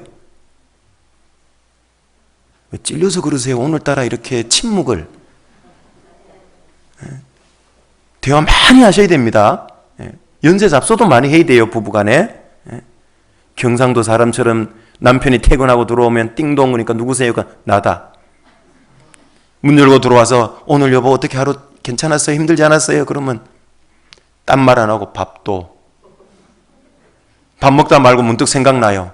아는. 애들은 어떡하냐 그 말이죠. 그리고 마지막 네 번째, 자자, 끝이래. 이러면 안 되는 거예요, 이러시면. 맞죠? 예, 이러시면 안 되는 거라고. 대화를 많이 해야죠. 부부간의 대화를 많이 할 때도요, 반드시 사용되는 표현법 예전에 배워보셨죠? 나 표현법, 너 표현법. 뭘 써야 돼요? 어떤 분은 막 헷갈리고 계셔 지금. I 메시지냐 you 메시지냐 그랬죠. 그걸 굉장히 중요하다 그랬어요. 항상 나 표현법을 쓰세요. 나 표현법. 부부싸움 할 때도 나 표현법을 쓰세요. 할 수만 있으면 존대어 붙이면 더 좋아요. 만약에 막말로 싸우면 정말 걷잡을 수 없게 되잖아요. 그죠? 평소엔 두 분이 말 놓고 지내더라도 원칙을 정하세요. 여보, 우리 조금 부부싸움 하거나 이런 상황 될 때는 존칭어 쓰기로 해요. 웃기잖아요. 야, 왜 그랬냐가 아니고 왜 그랬냐요? 이상하잖아요. 이게 싸움이 잘 안 돼요. 우리가 감정이 다치고 상해지고 마음이 좀 표정이 굳어질 때는 반드시 존칭어 쓰기 시작하도록 해요. 우리는 반드시 you 메시지 쓰지 말고 I 메시지 쓰기로 해요. 나 표현법. 당신이 그 모양이니까, 당신이 그러니까 이게 아니라 그랬죠? 그렇게 말씀하시면 제가 너무 마음이 아파요. 제가 너무 힘드네요. 그게 더 강력하다 그랬죠? 특히 자매님들 이거 많이 쓰세요. 남편들은 그런 말에 부담을 느껴요. 비장해 보이거든요. 아내가 뭔가 결심한 것처럼 보이거든요. 물론 남편도 마찬가지입니다. 여보, 당신이 그렇게 하면 내가 너무 마음이 아파. 힘들어져요. 큰 싸움을 안 간다니까요. 요것은 연합에 대한 중요한 내용들인데 요걸 부부 생활에만 적용하지 말라 그 말이에요. 그게 뭐에 대한 궁극적으로 뭐에 대한 교훈이고 비유고 증거하는 거라 그랬죠? 주님과 교회. 교회 생활도 그렇게 하란 말이에요. 형제자매들. 형제자매들과 어떻게 연합을 해야 되는 거죠? 자신을 내어주는 거예요. 깎는 거예요, 자기를. 그래야 온전히 연합이 되지. 까칠하다 그러죠. 뾰족뾰족 튀어나와 있으면 까칠하면 연합이 안 돼요. 구원받고 교회 생활할 때는요, 항상 부드럽고 따뜻해야 돼요. 예수님의 두 가지 성품, 온유와 겸손인데 이 온유와 겸손한 게 필요해요. 부드럽고 따뜻하고. 그런 의미에서 옆사람 안 보고 한번 최대한 스마일, 따뜻한 표정 한번 지어보세요. 옆에. 자, 한번 지어보세요. 앞뒤로. 네. 10초 전까지 그런 표정은 땡. 지금 이 표정으로 앞으로. 아셨습니까? 교회 오셔도 이 표정이고 집에 돌아가셔서도 어떻게 해요? 이 표정. 아셨지요? 이 표정을 지으셔야 됩니다. 우리 집은 원체 경상도 집안이라 잘 안 되는데? 그런 분들을 위해서 팁을 하나 드릴게요. 집에 움직이면 반드시 통과할 수밖에 없는 지점들이 어디 있을 거예요. 그죠? 흔히 말하는 목, 화장실을 가는 입구라든지 있잖아요. 그 양쪽 벽에다가 아시죠? 스마일 마크, 노란색으로 해갖고 입술 요렇게 해가지고 눈 요렇게 된 거 붙여요. 그 지점을 통과할 때마다 아하하하 5번 웃기. 해보세요. 안 되나? 안 해보고 해보지도 않고 안 된다고 그래요. 우리 집은 특별히 분위기가 과묵해요. 잘 안 웃어요. 그런 분들은 꼭 하세요. 오늘 집에 가서. 스마일 존이라 그래요. 거기다가 딱 붙여놓고요. 양쪽 벽이어서 한쪽 벽이라도 크게 붙이세요. 그 지점 지나가면 무조건 밤에 11시 자기 주무시기 전까지는 아하하하 분위기 개선되고요. 항상 표정을 웃는 표정을 유지하는 데 많이 도움됩니다. 저도 표정이 만만치 않은 표정이에요. 원래. 어떤 목사님이 그러시더라고. 산에 가면 만날 인상이라 그러더라고. 야, 어떻게 하면 내가 저걸 바꿀 수 있을까? 거울 보고 웃는 연습을 많이 했어요. 사진을 찍어도 별로 안 아름다워요, 보면.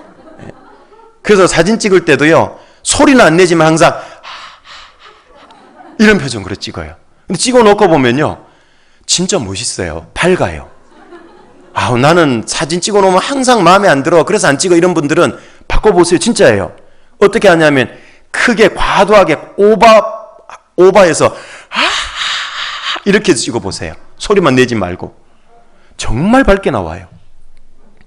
그래서 교회 안에 오셔서도 형제자매들 대할 때요, 정말 그렇게 까칠하게 하지 말고 친근히 친밀하게 웃으면서, 교회 집에 가서도요, 아내와 남편, 자녀들, 부모님 대할 때도 항상 밝은 표정으로 웃으면서, 그렇죠? 아주 중요한 겁니다. 그리고 좀 친밀히, 좀 흉어물 없이 좀 교제도 좀 많이 하고, 형제자매들이 그걸 부부 생활을 통해 배워보라 그 말이에요. 주님과의 교제를 그렇게 하고, 형제자매들과 교제를 그렇게 하고. 집에서 가장 가까운 부부가 그걸 못하면 교회 와서 형제자매들과 그게 어떻게 되겠어요? 쉽지 않지. 가장 흉허물이 없는 부부 사이에도 친교가, 친밀한 교제가 잘 안 된다면, 뜨겁게 사랑하는 게 잘 안 된다면 교회 와서 형제자매들 어떻게 그게 쉽게 되겠냐고. 피차 뜨겁게 사랑하는 말씀을 어떻게 이룰 수 있겠냐고요. 그걸 부부 사이에 먼저 해보는 거예요. 해보다 보니까 내 육신이 걸림돌이 되구나. 이런 게 문제가 되구나. 나에게는 이것 때문에 잘 안 되는구나. 문제점도 발견되고. 그렇죠? 그리고 배우자에게 묻기도 쉽잖아요. 여보, 내가 좀 고쳐야 될 게 뭐가 없어? 그럼 부부는 얘기해 주기가 쉽잖아요. 형제 자매끼리는 얘기하기가 쉽지 않아요. 얘기해 주면 잘못하면 싸움 나고 관계가 서먹해지거든. 형제님 그거 고치세요. 문제되잖아요. 자매님 그거 고쳐야 돼요. 권면해 주는 게 쉽지 않거든요. 그래서 권면도 충분히 기도하고 사랑으로 해야지, 그러지 않으면 하지 말라 그러잖아요. 그런데 부부간에는 가장 가까이 있으니까 가장 잘 알잖아요. 단점도 알고 부족한 것도 알고. 그래서 서로 권면도 해주고 친밀해져야 되는 겁니다. 자, 그 연합의 의미를 부부간에 잘 적용해서 거기서 많은 걸 깨달아서 형제자매들을 연합 이루어야 돼요. 형제자매들과. 또 주님과의 연합도 이루어야 되고. 이것만 하면 시간이 벌써 많이 갔어요. 옆으로 갔는데. 자, 이 연합의 의미 좀 마음에 새겼으면 좋겠고, 그 속에 하나님은 많은 축복을 놓는 거예요. 그렇죠? 이 주님과 이 교회, 구원받은 이 무리 교회에, 이게 교회라 그래요. 교회, 주님은 교회의 머리고 우리는 몸이라 그랬잖아요. 이 속에 하나님은 우리에게 필요한 모든 축복을 넣어놨다고 성경은 얘기하세요. 골로새서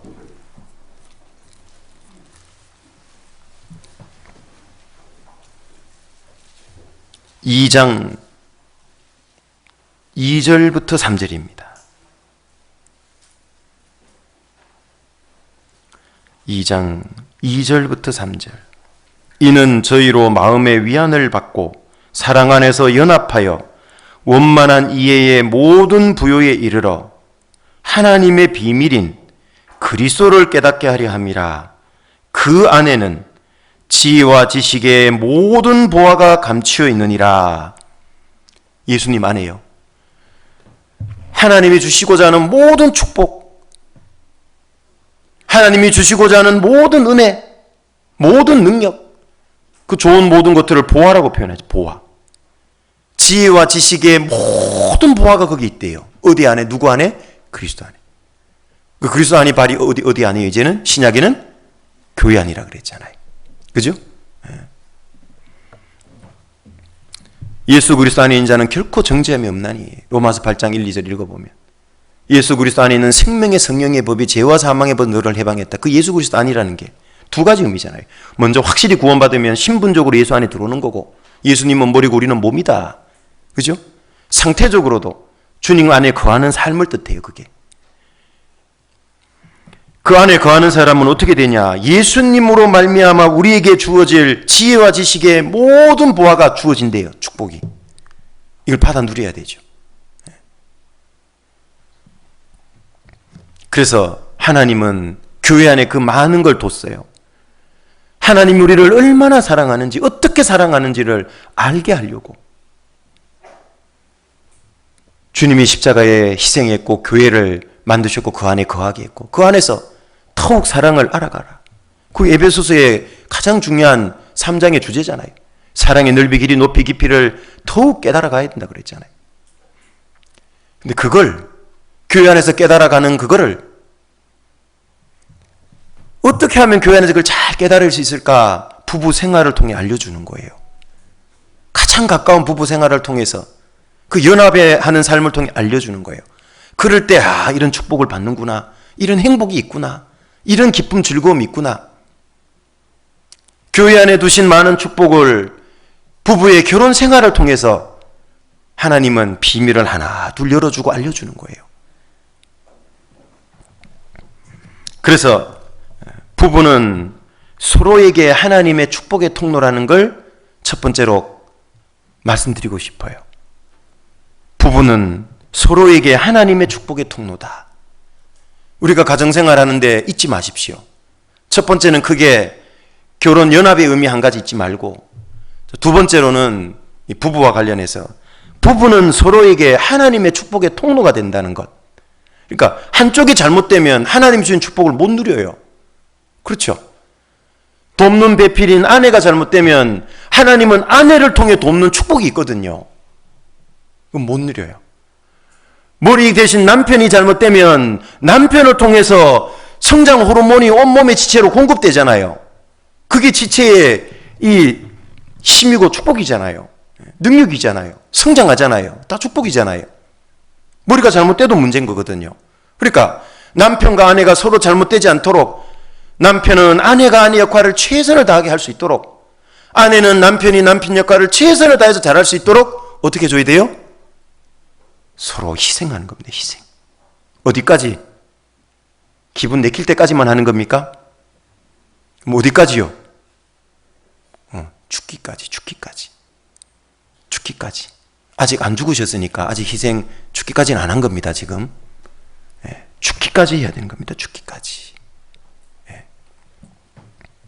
그래서 여기 자기 남편을 자기 머리로 아까 받아들이고 아내를 사랑하기를 그리스도가 십자가에서 죽기까지 사랑하게 했다.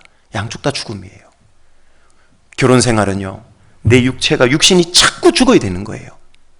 자꾸 죽어야 된다고. 남편들은 결혼 생활할수록 권위 더 세우는 게 아니라니까요. 권위는 어디에서 오는 거냐 하면 내가 세운다고 세워지는 게 아니에요. 그런 권위는 폭군이 갖는 권위예요. 아십니까? 자기의 물리력, 힘으로, 큰 목소리로 막 안 해! 똑바로 해야지! 이런 걸로 세워지는 게 아니라고요. 권위는, 성경적인 권위는 예수님이 본을 보였죠. 희생을 통해 세워지는 겁니다. 그걸 리더십이라 그러죠, 정말. 폭군이 갖는 권위는 사람이 무서워는 해도 존경하지 않습니다. 그렇게 해서는 아내의 존경을 이끌어낼 수 없다 그 말이에요. 자녀들의 존경을 이끌어낼 수 없다 그 말입니다. 그런데 그 아내와 자녀들을, 또 부모님을 쫙 사랑하고 희생하는, 그 묵묵히 희생하는 그 모습을요, 가장 가까운 가족이 못 볼 것 같습니까?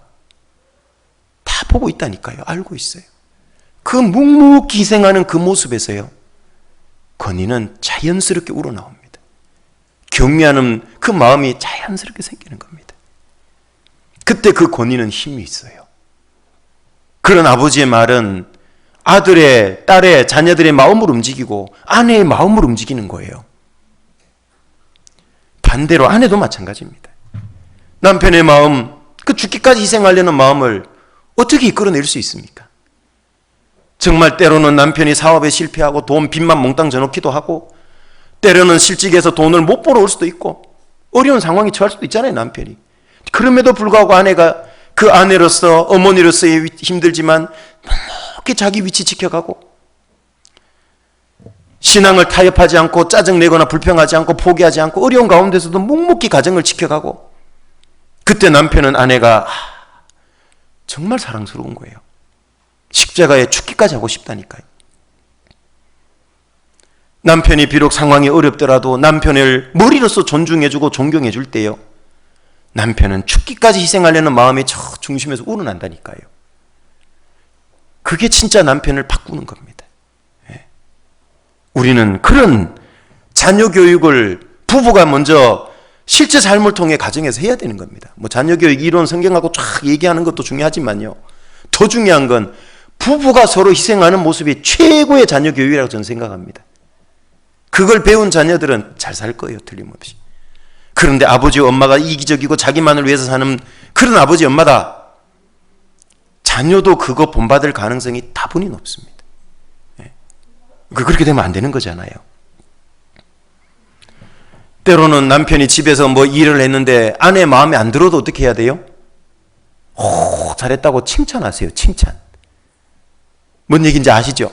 여보 여기 못 좀 하나 박아주세요 하는데 일주일 만에 박아줬어.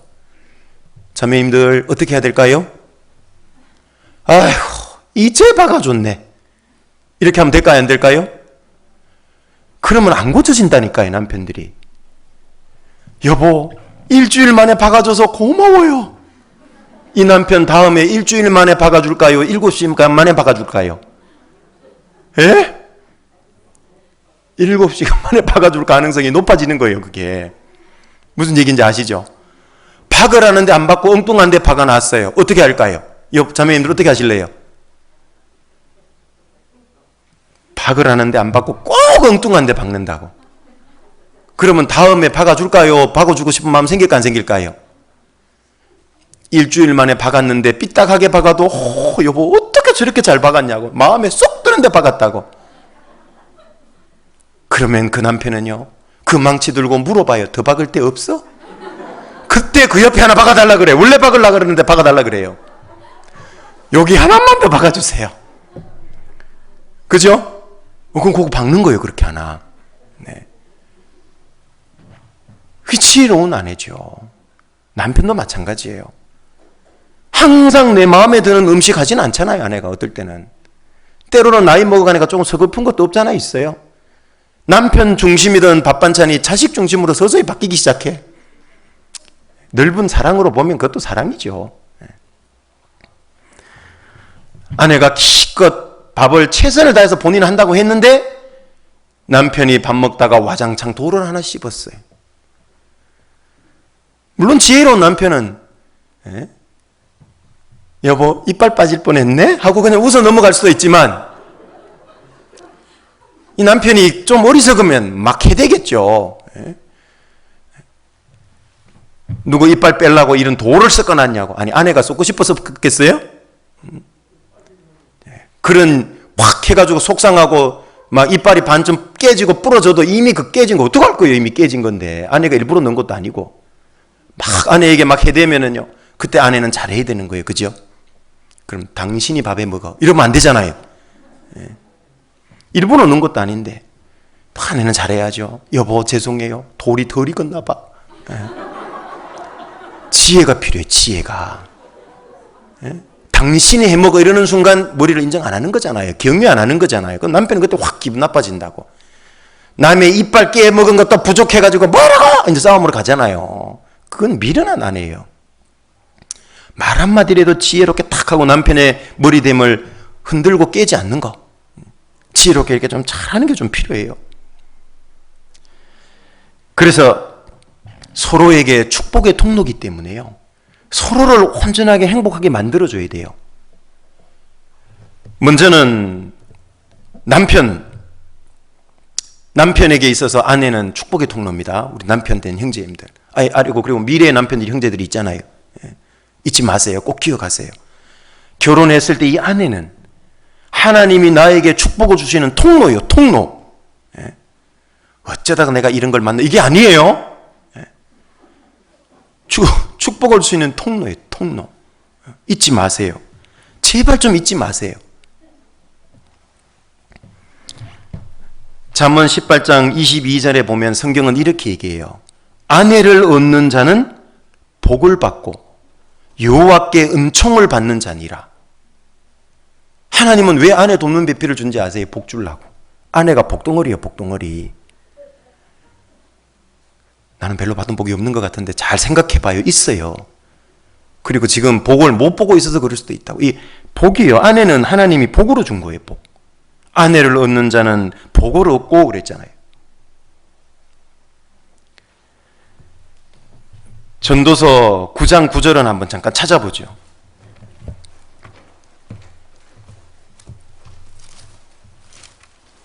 전도서 9장 9절입니다.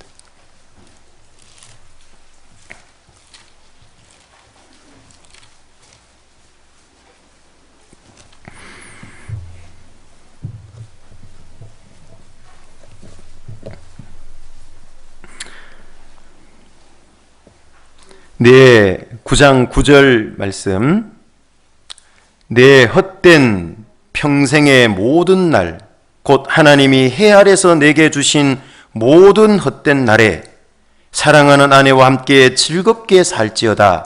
어떻게 살으래요? 고통받으며 살지어다입니까? 아내와 더불어 즐겁게 살라고 아내를 복으로 준 거라니까요. 복. 그런데 나는 지금 아내 때문에 안 행복하다. 그분은 결혼생활 잘못하고 있는 겁니다. 남편이 바꿔야 돼요. 아내 탓하지 말고. 왜 나는 복이 안 되지? 그럼 왜 안 되는지를 이유를 찾아보라는 얘기예요. 하나님은 복으로 줬는데 나는 복이 아니야. 그럼 하나님이 잘못된 겁니까? 내가 잘못된 겁니까? 내가 잘못된 거예요. 내가 잘못된 거. 왜 나는 이 아내가 복으로 안 느껴지지? 원인이 있어요. 찾아봐요. 있습니다. 그래서 함께 즐겁게 살지어다. 이는 네가 일평생에 해 아래서 수고하고 얻은 뭐라고요? 분복이에요. 일평생에 수고해서 얻은 최고의 분복이 뭐냐? 아내래요. 아내. 그래서 아내를 얻는 자는 여호와께 복을 얻는 거래요. 이 아내를 얻는다 그 말은 남편들은요. 아내를 통한 하나님의 축복을 얻는다. 요렇게 생각해야 돼요. 열받아가 아니고 아내를 보면 복덩이 이렇게 생각해야 된다 그 말이에요.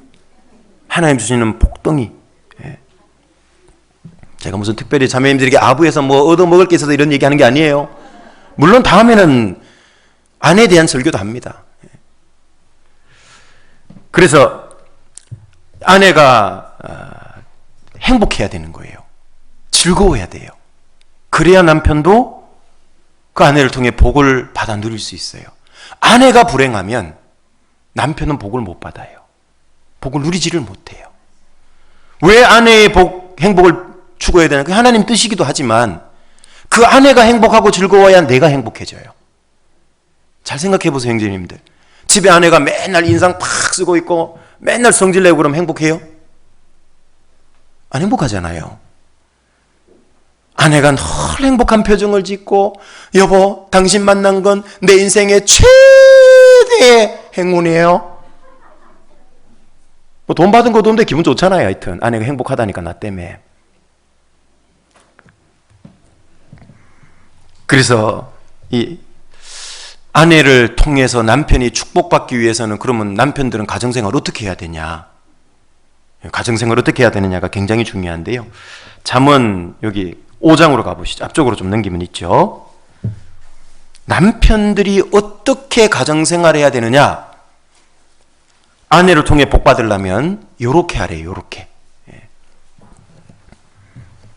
5장 15절입니다.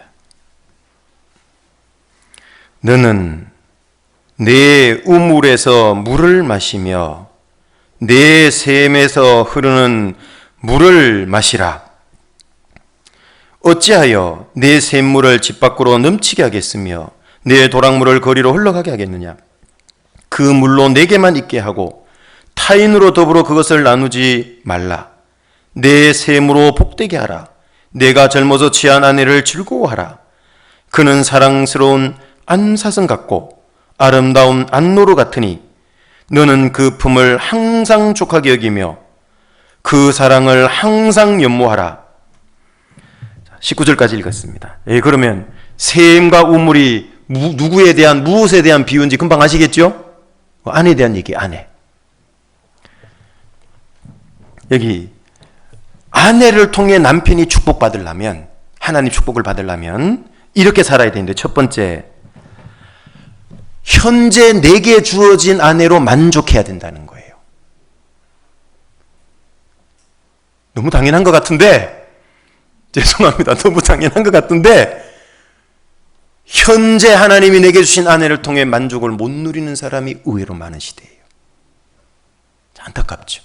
세상은 말할 것도 없고 구원받은 사람이 이러고 있으면 안 돼요.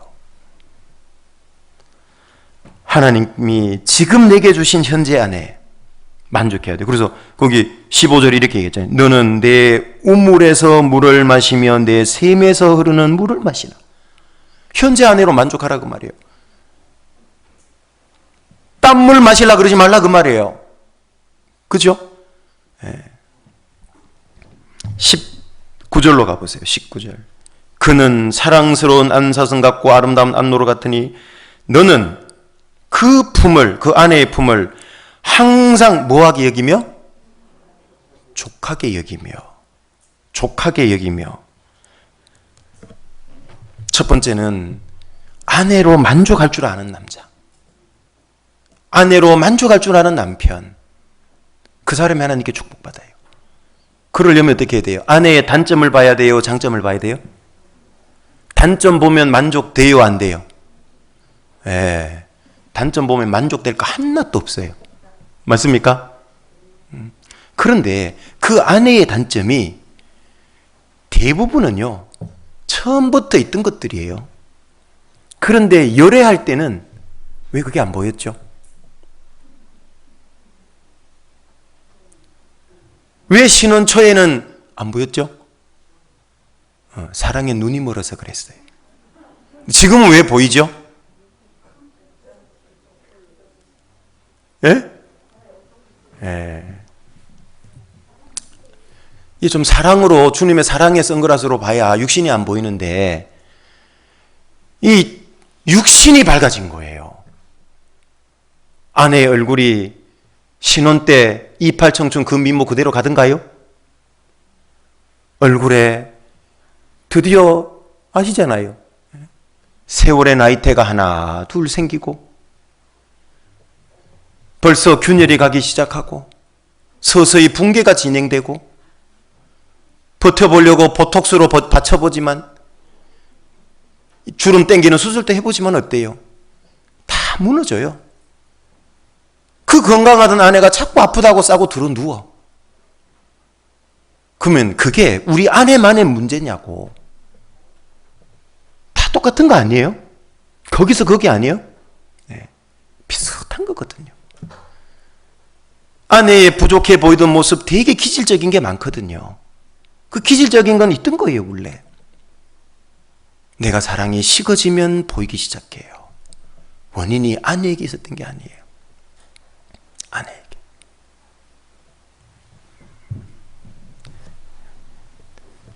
아내에게. 현재 내 아내는요. 아까 아담이 뭐라 그랬어요? 에이, 하나님 너무하시네. 전지전능하시다면서요. 적어도 김태희 정도로 만들어 오셨어야 되는 거 아니에요? 아담이 그랬습니까? 아니잖아요. 예. 이는 내 뼈 중에 뼈요 내 살 중에 살이다. 현재 내 아내가 그렇게 받아들여지고 그렇게 인식이 돼야 돼요.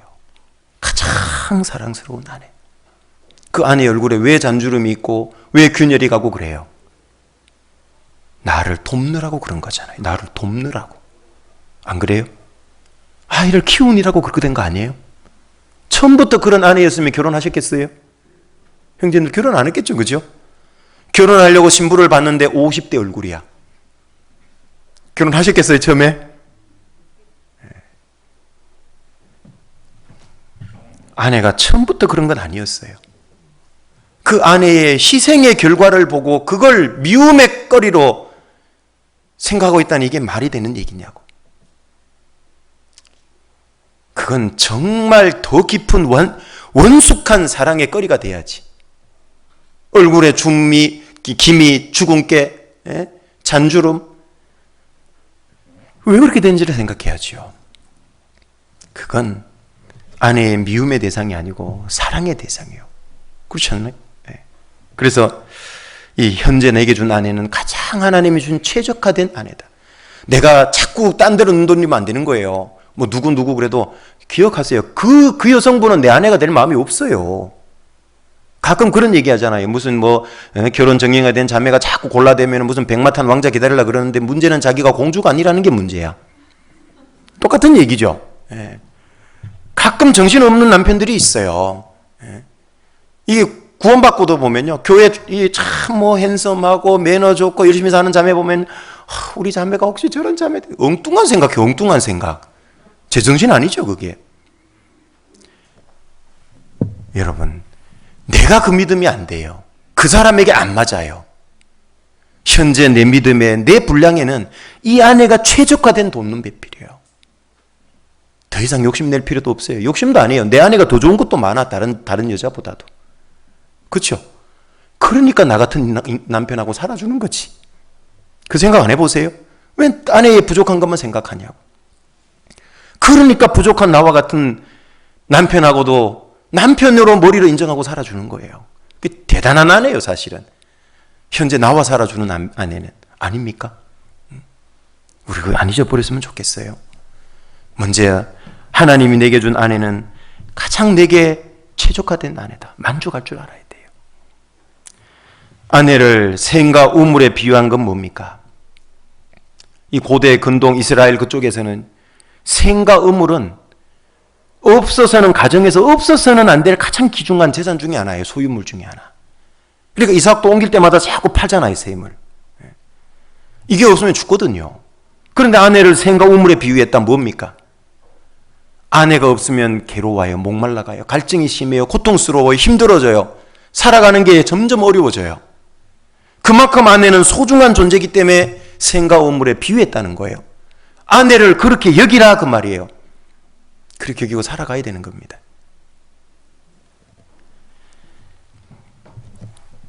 그래서 첫 번째는 아내를 통해 남편이 축복받으려면 현재 아내가 나에게 가장 과분하다 싶을 정도로 최적화된 아내고 그 아내로 만족할 줄 알아라. 두 번째는 아내로 하여금 남편 통해 자기도 축복받고 있다는 마음이 들도록 해야 돼요. 즉 아까 아내를 즐겁게 해줘야 된다 그랬죠. 행복하게 만들어주는 겁니다. 18절로 가보시면요. 그 아내가 그런 마음 생각이 들게 하려면 어떻게 해야 되냐면 18절 내 셈으로 복되게 하라 그랬잖아요. 그죠? 아내가 정말 행복을 느끼도록 복받고 있다는 생각이 들도록 그렇게 하라는 거예요. 아내로 하여금 복되게 하라는 거예요. 네가 젊어서 취한 아내를 즐거워하라. 그 아내로 인해서 너무 즐거워하고 행복하면 그 아내도 어떻게 될까요? 우리 남편이 나로 인해서 행복하고 너무 즐거워해. 나는 남편의 비타민이야.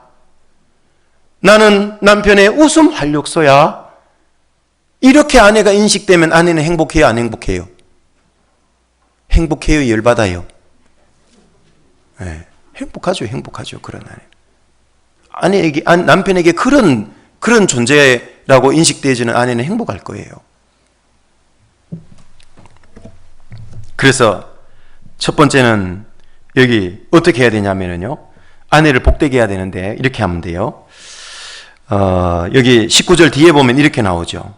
그 사랑을 어떻게 하라고요? 네, 동그라미 2개 치세요, 형제님들. 항상 동그라미 하나 치시고 연못 동그라미 치세요. 2개 동그라미 꼭 치시고 거기다 막 별 하나 해갖고 곱하기 무한대 표시 하나 해놓으세요. 아내들에 대해서 이렇게 하면요, 아내는 행복해져요. 맞죠? 아내는 남편 때문에 난 너무 행복해, 즐거워, 이런 생각이 들어요. 그래서 아내로 하여금 남편 통해 복받고 있다. 나는 정말 복받은 여자야. 그런 생각이 들도록 만들어야 남편은 그 아내 통해 복받아요. 행복해지기 시작해요. 하다못해 이복이라도 받아요. 밥상에 반찬이 달라져. 사랑받는 아내는 사랑하는 남편을 위해서 대충 밥 준비할까요? 사랑으로 준비할까요? 사랑으로 준비한다니까. 달라져. 90%가 자식을 위한 반찬이었는데 이제 20, 30% 점점 나를 위한 반찬으로 좀 바뀌어져. 네? 항상입니다.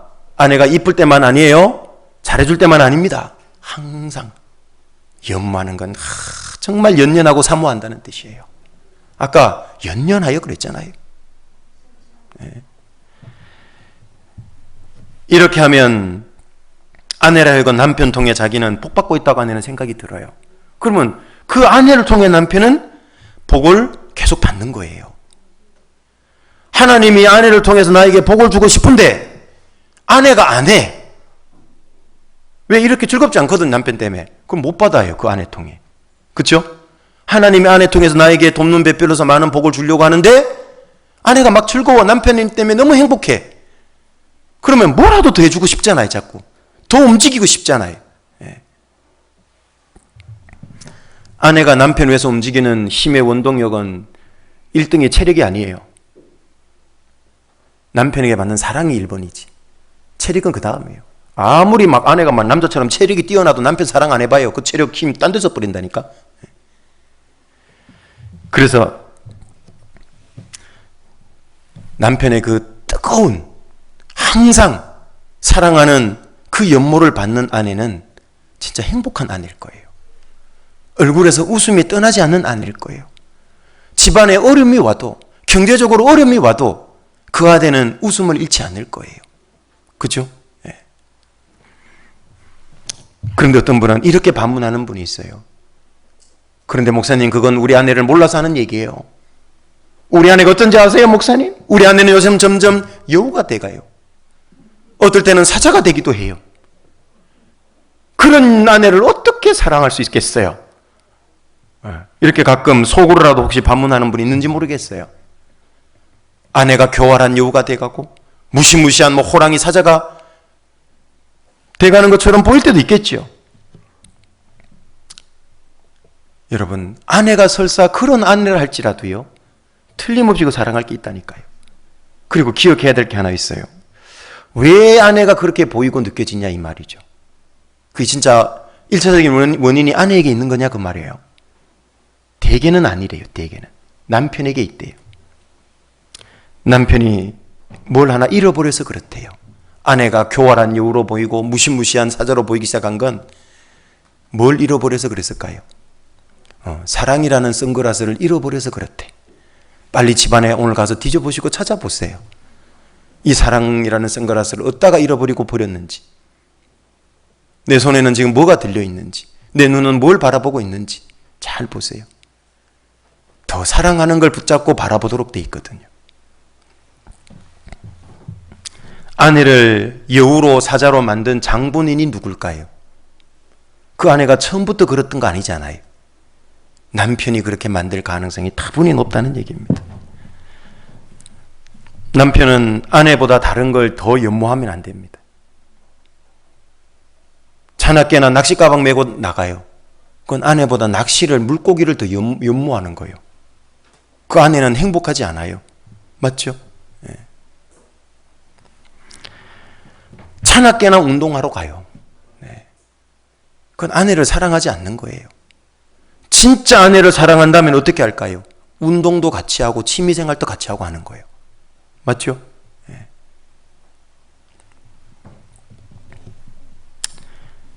아내가 사랑받지 못하고 있다고 생각될 때 그때 서서히 변하기 시작하는 겁니다. 아내의 변질의 원인은 아내에게 있는 게 아니라 남편의 사랑 부족이에요. 자, 이건 교회 생활에도 똑같이 적용된다 그랬죠. 왜 형제자매들이 나를 사랑하는 것처럼 안 보일까? 나를 사랑하는 게 변질된 것처럼 느껴질까? 식어진 것처럼 느껴질까? 원인이 아내에게 있는 게 아니고 그것처럼 형제자매에게 있는 게 아니에요. 나에게 있어요. 나에게. 잘 찾아봐야 돼. 부부 생활을 통해서 교회 생활을 많이 배울 수 있다 그랬잖아요. 하나님이 그걸 깨닫게 하려고, 더 영적인 걸 깨닫게 하고 축복해 주려고, 교회를 깨닫게 하려고 부부 생활을 했다 그랬잖아요. 시작할 때.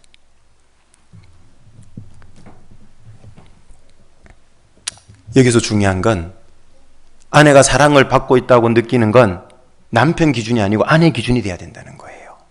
가끔 남편들은 이런 얘기해요.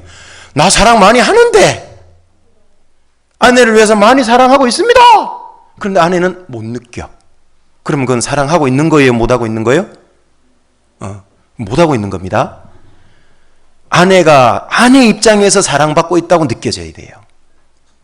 남편이 자기 기준으로 사랑한다고 착각하면 안 되는 겁니다. 숫사자 남편하고 암소 아내가 둘이 살았대요. 이 숫사자 남편은 암소 아내를 너무너무 사랑해가지고 허구한 날 산으로 둘러 쫓아다니면서 가장 연한 짐승을 잡아가지고 피가 뚝뚝 떨어지는 고기를 아내에게 갖다 준 거예요. 여보, 가장 부드럽고 맛있는 부위를 당신을 위해서 준비해 왔어요. 내가 이 고기 마련하느라고 얼마나 힘든지 알아요? 위험한 바위도 타고 막 위험한 가시밭도 통과했어요. 보세요. 아직도 발에 상처가 나고 피를 흘리고 있어요. 맛있게 드세요. 암소는 어떻게 할까요? 기겁을 할 거예요. 암소 아내는 또 하루는요, 가장 맛있고 연한 풀을 몽땅 뜯어가지고 수사자 남편에게 갖다 줬어요. 여보, 내가 이걸 떴니라고 얼마나 힘든지 알아요? 맛있게 드세요. 수사자 남편은 뭐라 그럴까요? 마음은 감사한데 먹을 수가 없어. 자기만의 사랑법이라 그러죠. 그러면서 각자 만족하고 있는 거예요. 그러니까 해결이 안 나는 거예요. 사랑은 자기중심적이지 않잖아요. 그죠? 고린도전서 13장 그 사랑장이 바로 예수님의 인격을 나타내잖아요. 자기 유익을 굳지 않는 거예요. 남편은 아내를 자기 만족대로 사랑하는 게 아니에요. 자기 방식대로 사랑하는 게 아니라고. 아내가 원하고 만족되는 방법대로 사랑하는 겁니다. 그게 아내가 사랑받고 있다고 느끼는 거예요. 그래야 행복해요. 그 아내를 통해서 남편은 복받는 거예요. 그거 잊으면 안 되는 겁니다. 기준은 남편이 아니라 아내예요. 아내가 나는 사랑받고 있고 행복받고 있고 즐겁다고 느껴져야 돼요. 오늘 집에 가면 우리 형제님들 아내가 혹시 있는 분은 저랑 약속 하나 합시다. 여보, 당신 행복해? 나 때문에? 꼭 물어보세요. 꼭 물어보세요. 네. 진짜 아내가 행복하다면 참 감사한 일이고요. 흔히 말하는 영혼 없는 대답이 돌아오는지 잘 살펴봐야 됩니다. 앞으로 같이 살아야 되니까 뭐 행복하다고 말은 하겠지만 잘 진심이 담겼는지 한번 보세요. 당신이 조금 더 행복해지려면 내가 뭘 더 하면 될까? 물어보세요. 맨날 내 중심적으로 하지 말고 내 하고 싶은 대로 하지 말고. 그래서 아내가 변화되면 내가 하겠다. 그 어리석은 남편입니다. 하나 여쭤볼까요? 남편이 먼저 할까요? 남편이 먼저 바뀌어야 될까요? 아내가 먼저 바뀌어야 될까요?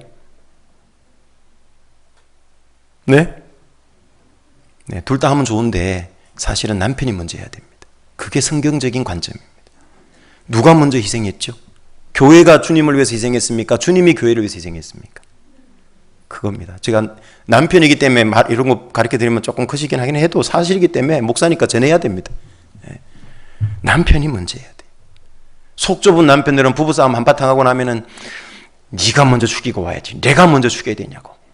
끝까지 말 하나 해보자 그래요. 용돈 없어. 생활비 없어. 네가 숙이고 들어오기 전까지는. 죄송합니다. 쪼잔한 남편. 그러면 안 되는 거예요. 먼저 남편이 탁, 여보 내가 미안했어. 오, 멋있는 거요. 그때 아내가 진심으로 탁 바뀌는 걸 끌어내는 거잖아요. 사실 저도 그게 참 잘 안 되는데 노력하려고 했습니다. 네. 해야 됩니다. 해야 돼. 그래서 여기 주님은 도저히 사랑할 구석이 한 기퉁이도 없는 나를 사랑하고 구원하셨잖아요. 먼저. 남편은 아내를 그렇게 사랑하는 거예요. 그렇게. 예. 그게 가정생활입니다. 남편. 근데 그게 자기에게 복이 돼요. 아내를 통해서. 아내는 축복의 통로거든요. 마음을 변화시키는 건 상대에 대한 강요가 아닙니다. 상대의 마음을 변화시키는 건 강요가 아니라 나의 헌신적인 사랑이 상대를 변화시키는 겁니다. 그래서 우리 마음을 변화시켜서 우리를 구원시켰잖아요. 우리가 복음을 받아들였잖아요. 자기는 딸랑 그렇게 구원받아 놓고 아내에게는 네가 먼저 희생해 그러면 안 되잖아요. 아내도 이거 안다고 해서 써먹지 마세요. 아내도 아내 역할을 해야 되는 겁니다. 그리고 두 번째, 이 아내가 여기 16절 17절에 보면은요, 16절 17절 어찌하여 네 샘물을 집 밖으로 넘치게 하겠으며 내 또랑물을 거리로 흘러가게 하겠느냐. 그들로 내게만 있게 하고 타인으로 더불어 나누지 말라 그랬죠. 아내가 행복하고 즐겁게 만들려면은요, 아내 하나로 만족해야 되고 또 하나는 뭐냐면 이게 중요해요. 여기 아내의 마음과 사랑이 남편에게 머물게 해야 돼요. 머물게. 샘과 우물이 아내라면 거기서 솟아 나오는 샘물, 우물, 물은 뭘까요? 아내의 마음. 좁혀보면 사랑. 그렇죠? 네. 아내 속에서 나오는 마음. 가장 좁히면 사랑입니다. 아내의 마음에 있는 사랑이에요. 그게 누구에게 머물러야 돼요? 남편에게만. 여기 누구에게만 있게 하라고요? 너에게만 있게 하라고. 다른 데로 흘러가면 안 된다 그 말이에요. 아내의 마음과 사랑이 남편에게만 머물러야 돼요. 이 16, 17절은 막 주석서도 보면 해설이 막 분분한데요. 뭐 어려울 거 없습니다. 이게 부부간에 대한 얘기이기 때문에, 사랑에 대한 얘기이기 때문에 다른 여자 사랑하면 안 된다고 20절에 보면 이방 여인이 이어서도 나오거든요. 그럼 결국은 뭔 얘기냐 하면 남편은 아내가 자기만 사랑하도록, 남편에게 머물도록 그렇게 하려면 어떻게 해야 돼요? 아내에게 잘해야 되는데, 첫 번째 16절 셈이, 아까 아내면 거기서 나오는 건 아내의 마음 또는 마음속 사랑이라 그랬잖아요. 가정에서 남편에게 사랑받지 못하고 있다고 느끼는 아내는 어떻게 될까요? 그 아내의 마음은 가정의 집에 머물까요? 못 머뭅니다. 그 자기의 사랑을 충족시켜줄 다른 거리를 찾아 헤매도록 돼 있어요. 그게 샘물이 밖으로 흘러나가는 겁니다. 샘물이 바깥으로 흘러나가지 않도록 해야 돼요. 남편들은 아내가 남편 하나로 만족되게 집안에서 행복을 누리도록 해줘야 되는 거예요. 그게 충족이 안 되면 겉돌아요. 무슨 뭐 헬스, 필라테스 뭐 이런 걸로 대리 만족해보려고 그러고, 다른 동창 만나러 다니고, 그러다 심지어는 애인 만들어지고 불륜이라는 문제도 불거지고 세상적으로 그렇게 되는 겁니다. 왜? 남편 때문에 만족이 안 되고 있거든요. 그게 아내에만 문제 있다고 얘기할 수 있겠냐고요. 아내로 하여금 남편으로 인해서 만족되게 하고 아내의 마음이 남편에게 머물도록 해야 됩니다. 길 바깥으로 거리로 흘러나가면 안 된다 그랬잖아요. 최근에 무슨 뭐 JTBC에서 종영된 드라마 뭐 부부의 세계인가 뭐 있다면서요. 예? 보셨습니까? 네. 저는 별로 그거 안 봤는데요. 근데 굉장히 기분 나빠요. 보니까 막 불륜이 막 굉장히 많이 나오더만요. 그게요. 예? 세상 사람들은 재밌는 거예요. 그게 막 즐기고 뭐 얻을 게 있다 그러는데요.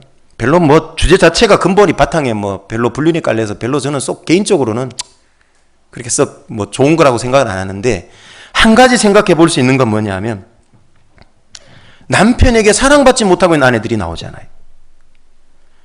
집도 어느 정도 살아요. 가진 것도 어느 정도 돼요. 자식도 있고 그래요. 근데 남편에게 사랑을 못 받으니까 어때요? 겉돌잖아요. 바람 피러 나가잖아요. 아내는 남편에게 사랑을 받고 있다라고 아내의 마음이 남편에게 머물도록 해야지 흘러넘치면 안 되는 겁니다. 그런데 반면에 이 아가서 4장을 읽어보면요, 솔로몬은 자기 아내에 대해서 뭐라고 했는지 4장 9절부터 16절 집에 가서 읽어보세요. 특별히 15절에 보면 너는 동산의 샘이요 이런 표현이 나옵니다. 여기서도 아내를 샘으로 이렇게 표현을 하고 있습니다. 또한 12절에 보면 잠근 동산이요 덮은 우물이요 봉한 샘이다 이렇게 표현했습니다. 흘러나가지 않는 거예요. 아내는 남편하고만 깊은 교제의 관계를 나누는 거예요. 아내는 남편을 통해서만 만족이 되도록 그렇게 딱 남편이 잘해야 된다는 얘기예요. 그래서 첫 번째는 이 아내의 마음이 좀 잘 남편에게 머물도록 하고, 17절도 이런 말씀이 또 있잖아요. 17절에 보면 그 물로 네게만 있게 하고 타인으로 더불어 그것을 나누지 말라 이렇게 얘기했죠. 타인과 나누면 안 되는 거예요. 아내와의 관계, 교제, 사랑을 타인과 나누면 안 된다 그 말이에요. 좋은 것은 정말 아내와의 깊이 있는 교제를 나누고 거기서 서로 힘을 얻고 이렇게 돼야 되고요.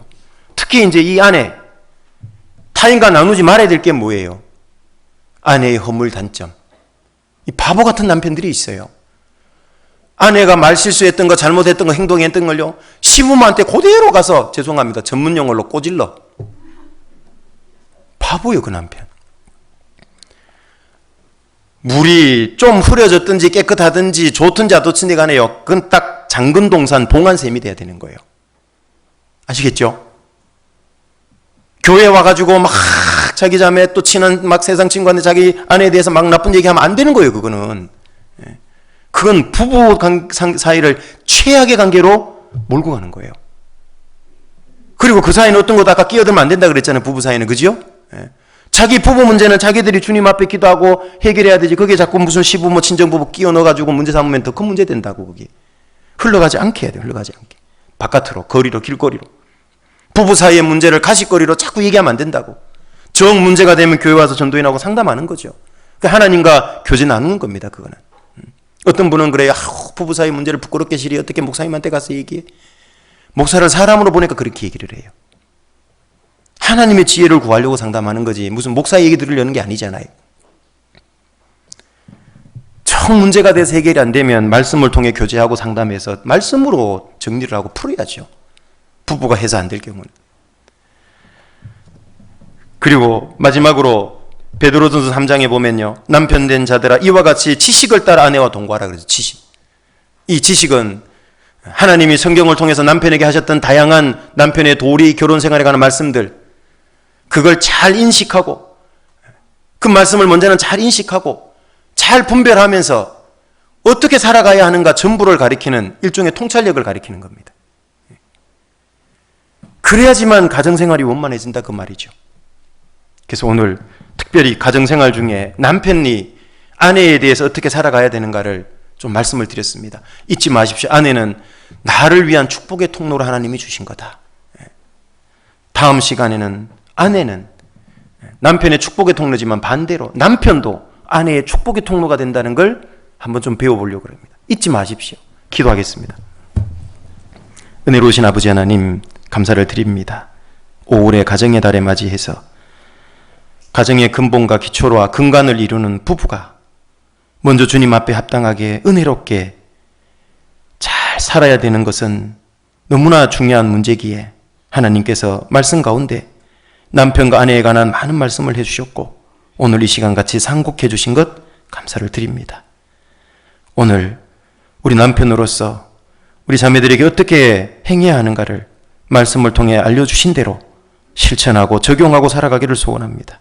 뿐만 아니라 그 연합의 의미도 우리 모든 분들이 잘 새겨서 가정에서뿐만 아니라 그 가정의 부부 생활을 통해서 교회 생활을 어떻게 연합하고 살아갈 건가를 교훈 얻는 시간이 되기를 소원합니다. 우리를 사랑하시는 우리 구주 예수님 이름으로 기도드립니다. 아멘.